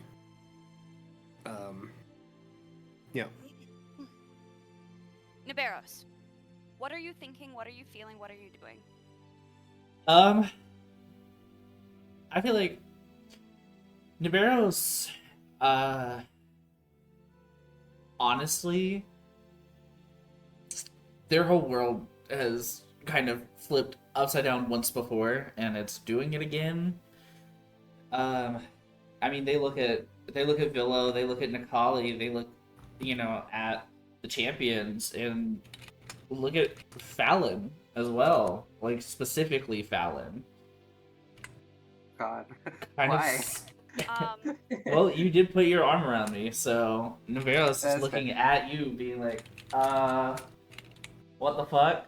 And then Niveros looks at Strix, and I feel like, let me see how they're sitting. I feel like, if possible, Niveros, kind of leans, close to Strix, like behind him, and is like, how are you feeling as well? Like looking to see if their confusion, their world shattering is justified. That's just where they're at right now. to resolve the other people, you said you were looking at Lakobo, Villo, and who else? I was looking at Lakobo, Villo, Nikali, and then Fallon and Strix. Nikali is just like confused. Like she's normally very good at keeping her emotions hidden, she is extremely confused. Hmm. Villo is just still openly weeping. Like, she's been through a lot, and like she doesn't seem to really care about the like two leaders thing. But like the floodgates are open and they're not stopping anytime soon. Lokobo looks genuinely sick to her stomach at all of the revelations here happening Right. today. And she looks a little confused and almost disappointed in Villo, but like not shocked that's what Villo decided. Yeah. You can see that Foucain, you have to look across the rune circle to see the others. Foucain Right. also, like, he's concentrating, but he's like looking around and he's also kind of confused. Ayalu does not seem to be registering anything that's happening around her. Her eyes are completely sheened with Yeah. Pixis, who is after the panel left, Pixis laid down on the floor and is just like almost catatonic again. Mm-hmm. As for the player characters, I can't speak on that, but that's how Fair. everyone is looking. Okay, I'm gonna interject just for a second because you pointed out Willow, which is what I asked. But every time Navarros looks at Willow, crying, sobbing, wailing, their heart shatters a little every time. They specifically mentioned Willow in their testimony, and they will continue to care for this dryad, knowing that, you know, their entire forest has been pushed back and deforested in a way, and all of her people are gone.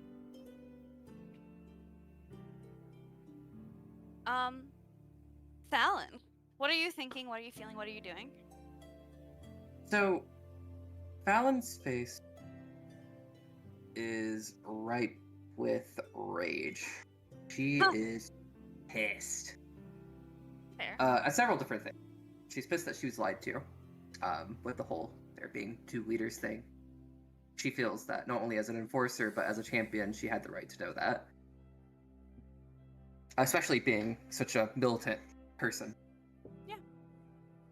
You have a boss you didn't know about. Yeah. Exactly. She does not like that one bit. She does not like that she's been lied to once again. And she feels that she will continue. She has zero trust for any of the people right now. Yeah. You know, of the influence people, I should say, her superiors. She has no trust. Yeah. Secondly, she disliked a lot of people's answers. She disliked the answers that were wishy-washy and could not decide. Fair. And she really did not like Willow's. She feels that banishment is the worst possible choice, because in her eyes, it is taking an issue and giving it to someone else. And that is unjust for whoever Udaris would end up finding. As well as the fact that she wouldn't be paying price for her consequence. She wouldn't be meeting her maker. That's the biggest reason Fallon wants death. It's very similar to Pashley. He wants Udaris to answer to the gods. That's very fair. Besides that, though, she did put her hand on Navarros, and that's for a reason. And that is because she is, despite what she might say, becoming attached to her party. And she feels bad for the Fiorans. She feels bad that all this is happening to them because she envisioned what it would be like during her testimony if this was her own high priestess and what she would be feeling. And empathy is not a normal thing for Fallon. She's not used to this. It's a new emotion. It's a It little is. uncomfortable. And she's trying. She's a little awkward about it, but she's trying. But I think the first thing that would come out of her mouth would not be in relation to her rage at all. I think she would ask straight up. She would just call them by name. She would say, Strix, Naberos, who do you think should be the new leader? Interesting. And Fallon has an answer in her mind. She knows that her answer holds no weight here. She knows that she does not belong here, and that anything that she thinks is unimportant, it's not her place. But she's Fallon. She has her opinions. But for once, she wants to know what Naberos and Strix think. Did we have like choices on who we're like wanting to be the next one, or is it just kind of like whoever the hell? They did not give you explicit choices. Okay. You get the vibe that the Fiorans in the room, their opinions are probably going to hold more weight. And you get the vibe that people are already talking about who should be the new leader. No one can come to a condensed answer. No one can come to the same answer. Everyone is throwing out different names. It's very hard to hear. But you were not given choices. You were just asked your opinion. Who do you think is the best suited to lead your people? I don't know if I feel comfortable choosing somebody on a whim, because what if they don't want to be leader, or, you know...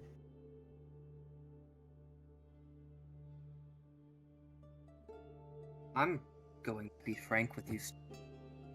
I doubt anybody's opinion in this room holds much weight. At least individually.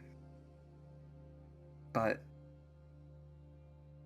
whether or not they would like it, I want to know who you think would be best. I don't know. I don't know who would be trained to lead an entire country. There's no such thing as training for that kind of thing. I mean, do you think Udaris was trained? One thing I will clarify.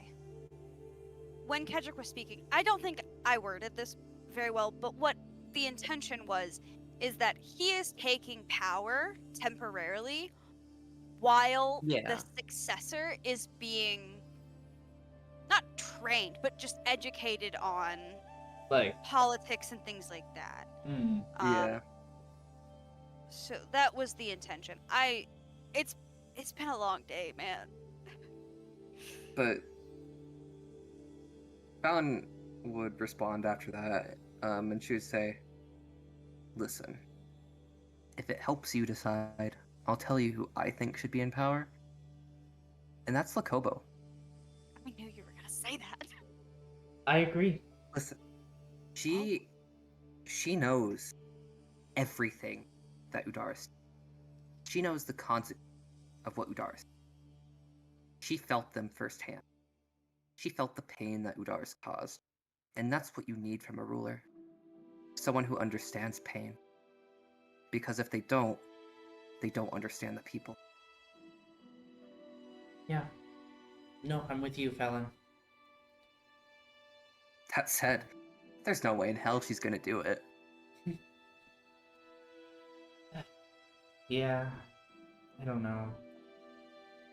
I feel like for once I was gonna go Villo, but after, her testimony, her sentence, I don't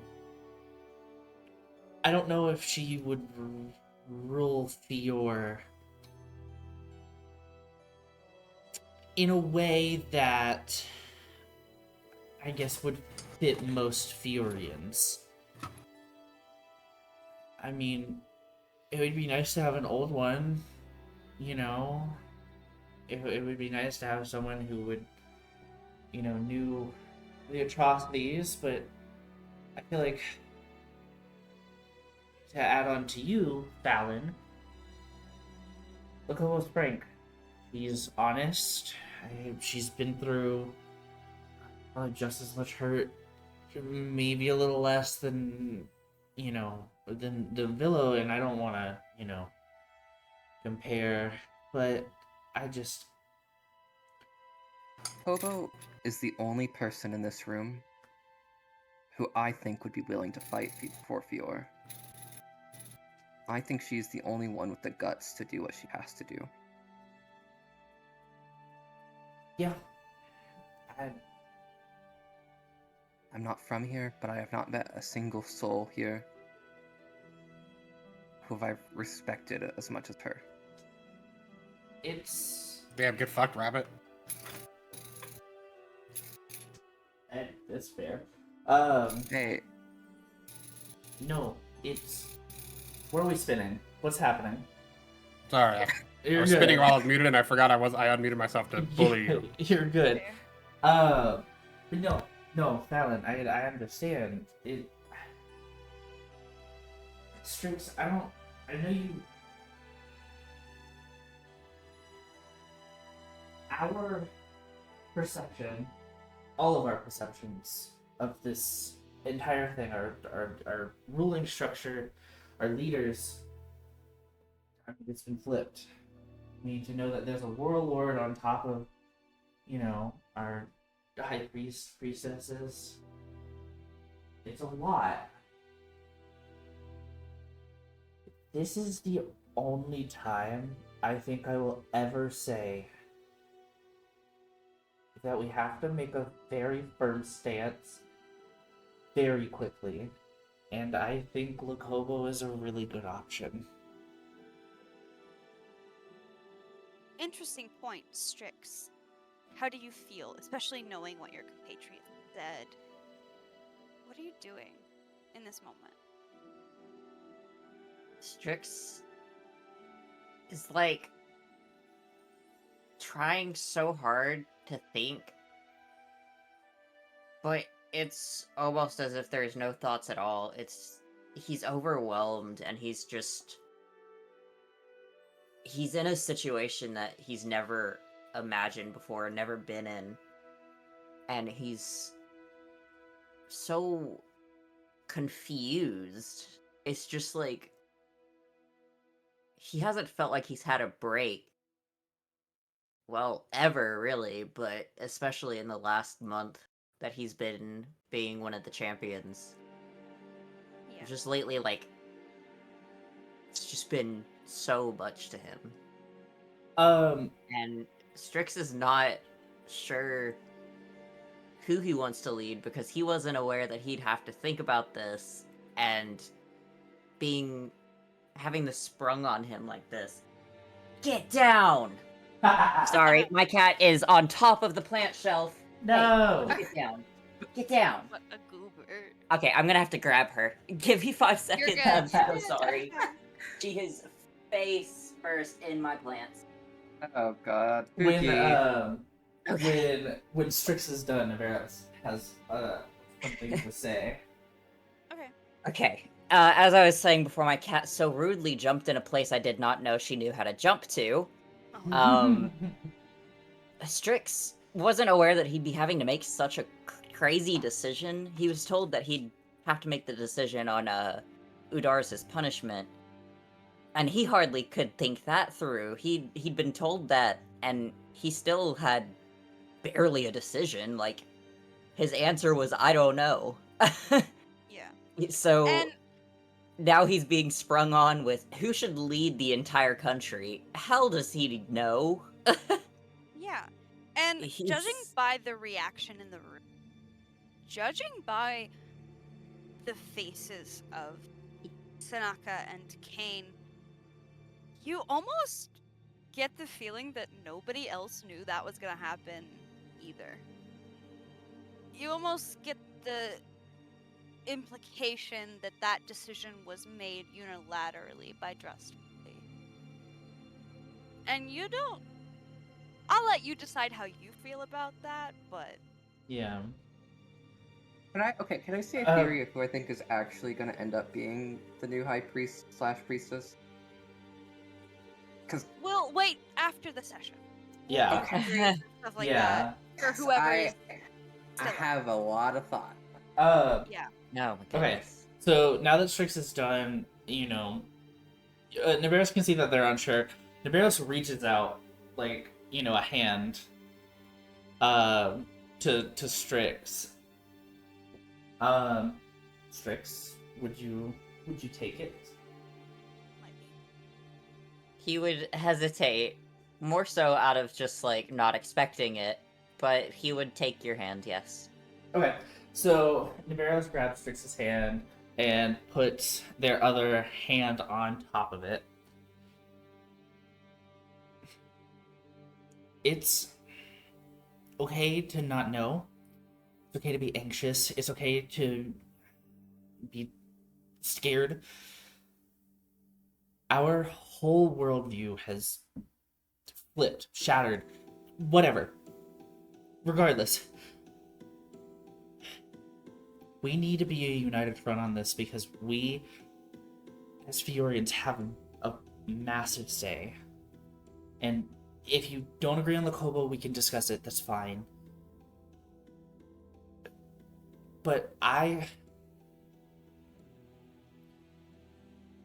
okay with spitballing. I'm okay with whatever, but we need to be firm on this. This is important. This is going to change everything. So I want us to be sure about this together. The two of us as Fiorians, and all of us as the champions. And Navarros kind of looks over at like Fallon and Pash and Renata. Not in that order, obviously, but you notice that they're like chest kind of like rises and falls, like they have shortness of breath, they're anxious, obviously, they are scared, but they are looking at Strix while they're saying this with kind of a weird determination behind their eyes. Like there's a confidence that the sentencing and the account kind of gave them, and they hope that it and their little pep talk kind of gives Strix enough to not make a decision, but feel a little bit better in making a decision.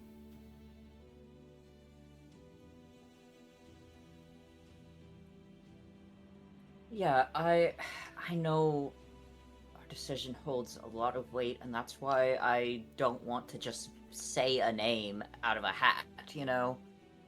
But I don't know. I haven't considered who would be the best leader. And I don't... I mean, If you're confident in your answer, then I'll stand behind you. Because I don't know. I'm so lost right now. if I'm honest, I'm not sure. While I feel like my reasoning is sound, I feel like Lokobo is a good, no shit, taking badass of a woman. I think I'm not sure that she's the 100% right pick. I don't think anybody is. I just, the more I think on it, the more I am a little confident that she would be a good choice. I feel like if Fallon wasn't gonna say it, I was. I'm surprised that we kind of align on that. But I don't mean to interrupt, but the three of you, Fallon, Navarros, Strix, Mhm. you seem to have the most opinion on this matter. And it's at this moment that you all kind of realize that Luko is in the same room as you. And you can get up and you can ask her. Yeah. You all kind of realize that your hang-up is, will she? Not would she be good, but will she? She's right there. She's across the room. Fallon is confident that she already knows Kobo's answer will be. That's the biggest reason Fallon hasn't yet. Also, the fact that she's not from before. Fair enough. It's getting Yeah. late, and I figured I would give No, that you're right. little reminder of, like, you can ask. Yeah. I feel like, Naveros talks about it. Strix is kind of like, yeah. And then I guess, if anything, Naveros looks at Fallon, looks at Strix, while still holding Strix's hand kind of cupped in between theirs. Naveros will get up and go over there. We'll resolve that in just a second. There. Pachalik, Renata, how do you feel about this conversation? How do you feel about this decision? This, what's the word? consensus? Deliberation? Conclusion that the Hmm. three have come to. I want to know if anyone stopped me, if like any, not player characters, but any of the NPCs, if there's any like anyone would stop me if I left the room. Are you trying to leave? If I get up and I walk towards the front door. There are people guarding. There are two Spring-Eladrin guarding the. You get the feeling that they will not let you. They will not let you leave the building. You can go upstairs. I'm sure. You could probably get into one of the side rooms. It's very unlikely that you would be able to get past the panel seats Hmm. without some intervention. Is just the vibe you get from the room. There are still two people in here with weapons, and if you were to look over at them to kind of gauge this, they look pissed off right now. Not happy. Renata is trying to just Okay. kind of Sorry, I did it again. No, you're good. You're good. I not just want to let pay you know. attention. Renata's just kind of disassociating a little bit. She's got her feet. She's kind of curled up in her seat as best she can, because she knows she can't fucking leave the room or go outside because they'll probably stop her. So she's kind of stuck amidst the chaos. She wants nothing more than to not be here right now, but she is stuck here. That's And so fair. she is just curling up and rocking herself, waiting for it to be over. The five of you are on benches. You're on bench seating, so you're kind of laying halfway on the bench, and you're kind of laying on Strix a little bit. It's just the only way to curl up in this kind of seating arrangement, but yeah. Should anyone look over, you would see that Lukobo at this point, Villo has collected herself enough, and she's just kind of sitting there, and she's just holding. She's got her hands clasped, and they're against her heart. She's just kind of holding herself. Lukobo has now stood up, and she is pacing, in a very small area, because she too has realized that she can't leave, but she's pacing back and forth right here in front of this bench. And she's got her hands in her hair, and she's just shaking her head.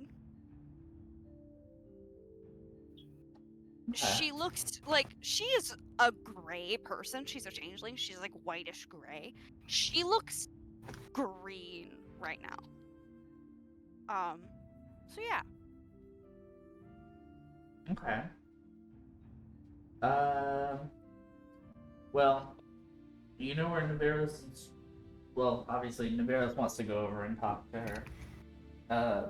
Trying to lead Strix. I don't know if Strix will go, but they have their hand kind of cupped. Not tight, so if Strix didn't want to go, they don't have to.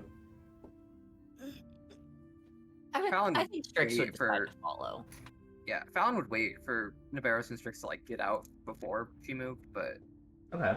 she would definitely like follow just to see. Yeah. And they walk. Navarros walks their happy little ass over to the Locobo. Through the cacophony, you really can't hear much of anything unless you're right next to one. Mm. Closer you get to Locobo, you can hear her mumbling to herself. What the fuck is going on? Why? This is impossible. How are we supposed to decide? This is ridiculous. And she's just mumbling. And she's like, got her hands in her hair and she's like pulling and like shaking her hair out and like putting her hands on her temples. Like she is. Everyone in the room is distraught. She is the only one who is like actively unable to contain her distress. And is pacing. She doesn't seem to recognize you, or not recognize you. She doesn't seem to Who are you people? she doesn't seem to realize that you're there until like you're right up on her. Mm. And like she like heel turn pivots and you're right there and she almost like runs into the three of you. Oh, whoa. And she stops. And it looks like for the first time since the deliberation left the room and gave this recess, she breathes. She takes a deep inhale and then just like. Do any of you understand what is going on? I don't understand. There's a warlord now? Yeah, that's something that I decided to put a pin in. Because if I think about it too long, I might spiral too hard. Oh, I'm already fucking spiraling. Yeah. Listen, So I'm not gonna. I'm glad that you're doing that. I'm not gonna. So what? What? She bulldozes over what you're saying, and she just keeps talking. God, how many times are the powers that be going to fucking lie to us? How many times are they going to dig their hands into our lives without our knowledge or consent or our understanding? How can they keep a secret that there's two different factorial committees that have nothing to do with each other? How can they drop that on us in the middle of the biggest event in history? And she just puts her hands and digs her heels into her eyes, and she's shaking. I don't know if that was calculated. I don't know really anything. But we wanted to talk to you about what you were thinking. I know you were mumbling a little there, saying, hey, I don't know. But, if you would like to hear our suggestions, we would also like to hear yours. Maybe? She's totally lost the plot. And she rubs her eyes. I don't know how they expect us to make this call. I don't understand why they would ask us. They've never done this before. This is not how things are done. Yeah, it's a little weird for us. Clerics too. are not elected. They're appointed. They just come into power. One they're precedent not- breaks and the whole domino house just falls, I guess. Fuck. Why does everyone think this is an election? Nowhere did they say that they would actually take our opinions into account. They just wanted to hear them. Fair. I mean, it's probably just like the sentencing. They probably have an idea, but they want to hear ours. Logan, I'll get to you in just a second. But Lakobo. Fallon and I mean, along with Strix with a little bit of convincing, we were thinking, how would you feel leading? Don't hit me, please. She's fidgeting, and she's like ruffling her hair, and she's digging at her eyes. And you say, "How would you feel?" And she locks up. Whatever she's doing, she just freezes and she just stares at you. And she tilts her head.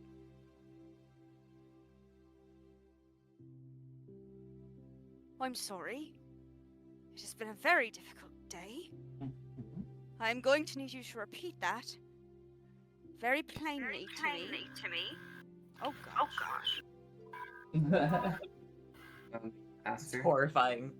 I know. Okay, I think we're good.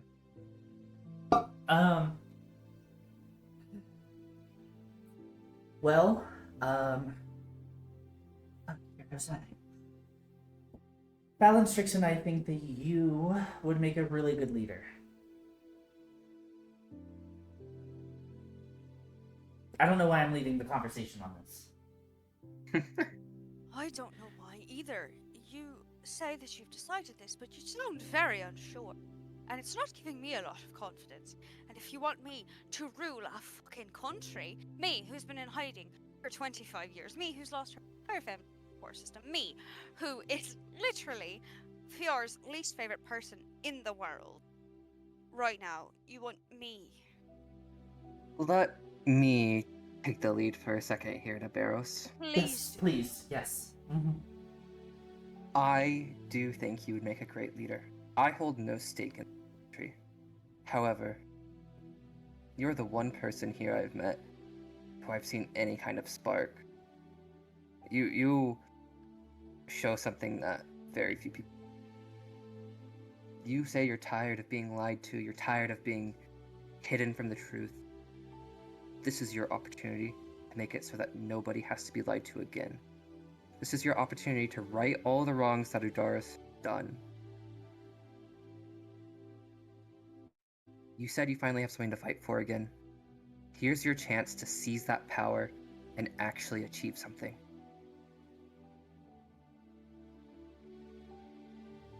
Yeah, I mean, what Fallon says, you don't take shit from anybody, if I were to add. I feel like you know what you're talking about most of the time. Also, can I add, you're not the most hated person in Fior right now. I think Udaris has taken that spot. Oh. If not her, I'm definitely up there. She has this like she has this look on her face when you started talking, like complete denial, complete just confusion and like almost a bemusement. And as you continue talking, she gets really serious.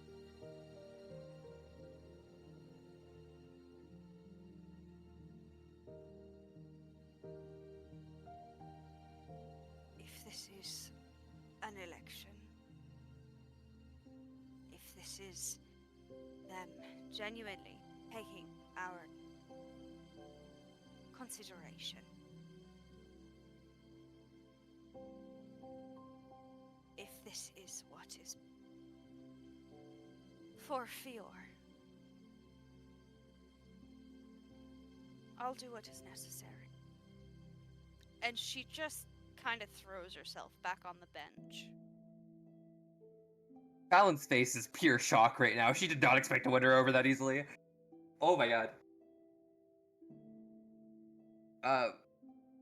She would just kind of look down at Kobo, and she's gonna say, well, I guess I don't need to say this anymore, but I was gonna say if it wasn't you, it's probably gonna be Fukane, and I figured that would be enough motivation to try and win over the position. I know you hate that fucker, so do I. He'd never do it. He's too attached to Mark. I don't know. He's also an archmage, not a politician. He's not from here either. Well, I don't didn't know that. I don't see the reception being. I'm not religious. I don't believe in the gods. I don't care about the gods. Honestly, they can go fuck themselves. Me as a religious leader is ridiculous. Him as a religious leader, he'd be worse. Oh, I think my if thing is they're doing. Oh, you go ahead, Navarro.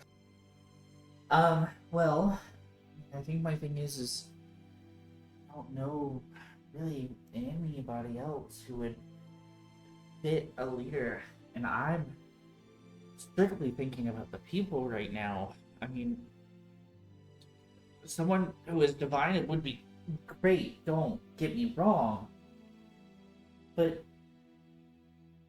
right now the people have been lied to in the name of our god, our goddess.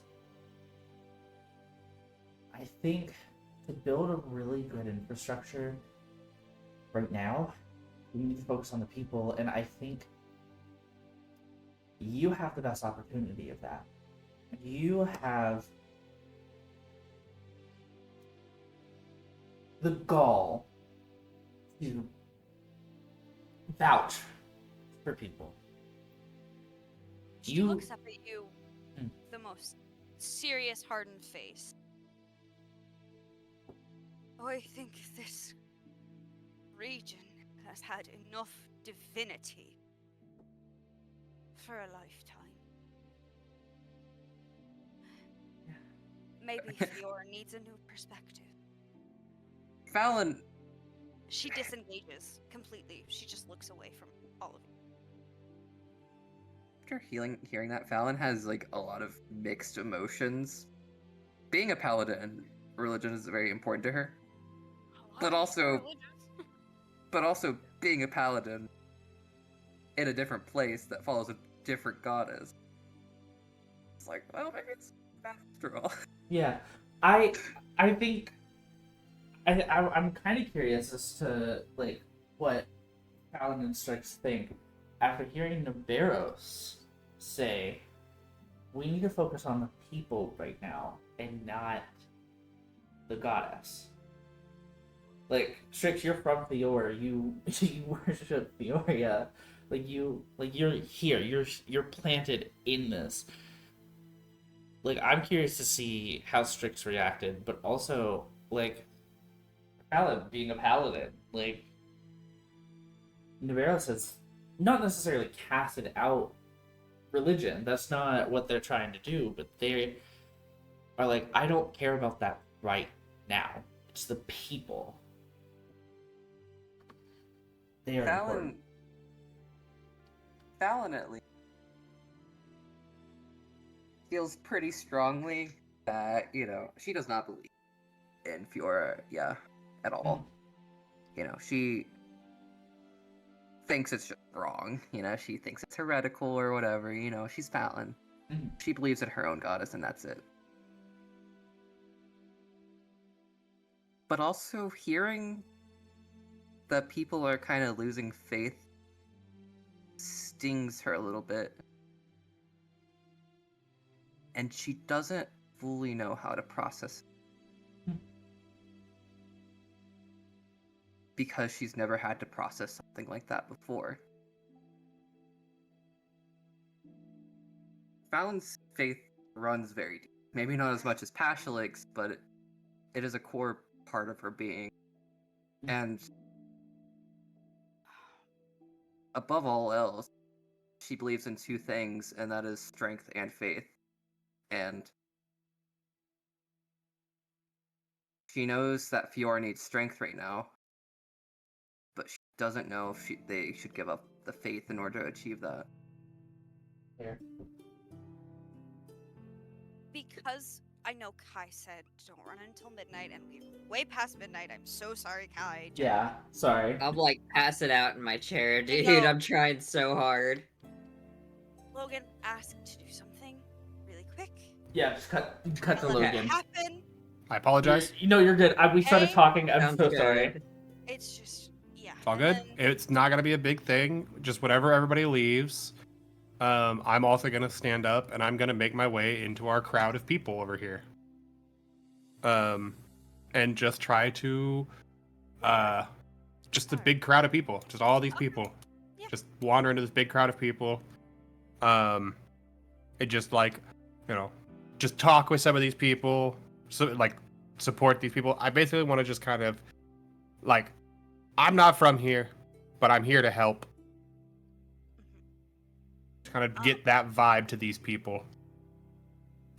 a lot of them are almost unknowing of your even presence. You're very small, and most of them are much. Mm-hmm. And they're all enraptured in their own conversations, but some do notice, some do talk to you. There are a lot of names being thrown out, like a ton that you've never heard before. Here, Mhm. a handful of people say that Foucain should be the leader, and that doesn't make any sense to you because Foucain is not from Fior.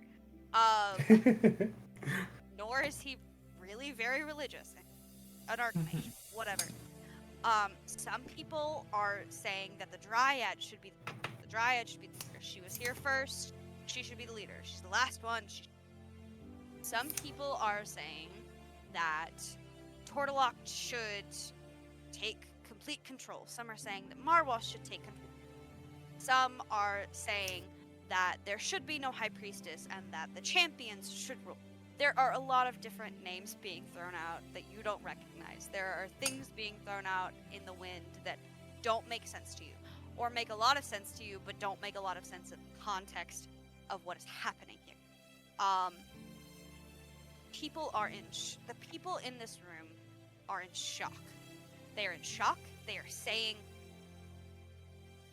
some genuinely horrible things and some genuinely really insightful things. And you hear people start to say things about faith. Like, some people are shit-talking. Some people are saying that Fiora is the reason. Some people are saying that the plague drove Udaris crazy. Some people are saying that Udaris has always been evil and it's just the first time that we're hearing about it. There is no coherent line of thought here. There is no consensus. There is no... It is absolute chaos. People are in complete shock about the Warlord revelation and all of it.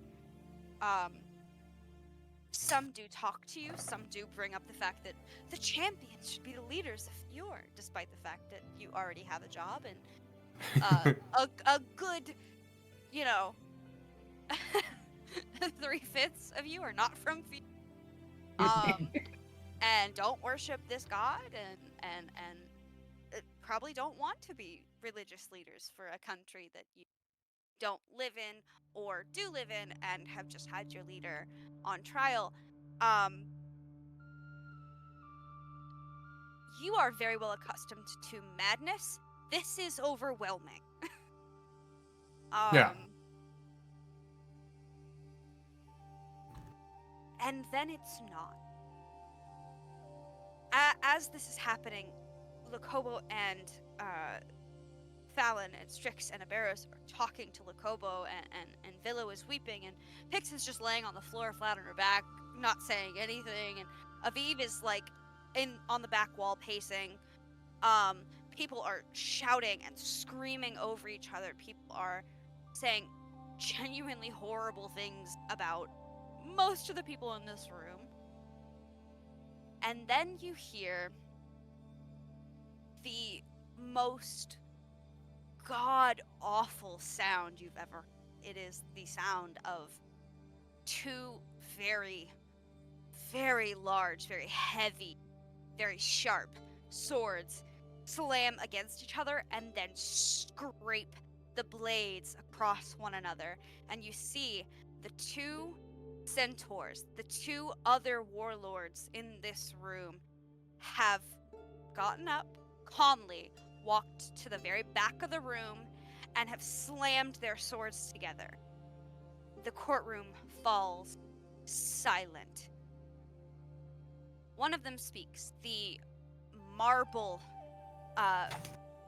male centaur speaks. A verdict has been reached. And that is where we will end tonight's session. Okay. No. Okay. I want to. Damn, not the I wanted to cliffhanger. do a thing in there. I apologize. I'm sorry. You're fine. I want. Is there a way that I could make like rewind just a tiny amount and like make a check or two? I just want to kind of create a positive, to me, perception. Persuasion. Okay.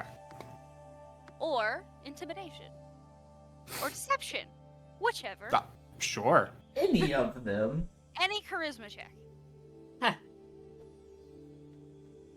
That's nice and loud. So I think if it's all right with you, I want to send it to you and see if it does okay. Ooh, real bad. Ooh, real bad. I'll tell everybody that. I'll tell everybody that it was real bad. It's loud and I'm too small. It's real loud. It's real loud, and you're real small, and people are enraptured. But you do get the sense that with all the negative, horrible bullshit, people are not saying bad things about the champions necessarily. They're saying bad things about Faith. They're saying bad things about Udaris. They're saying bad things about the other two leaders and the warlord situation and the people that got up to speak and Foucain and all these things. The champions are largely being ignored outside of the handful of comments that are make them the leaders, make them the new council, right? So- Wait, I have inspiration. Can I try again? You may. Please. Please, Pash, I need you. okay. Okay, Alright, that's a little alright. better. Okay. You've successfully altered a couple of people That's totally cool. to be sort of positive towards you. You don't know what that means, but That's fine. I just try to build a good rapport with the people. people are generally more inclined to side with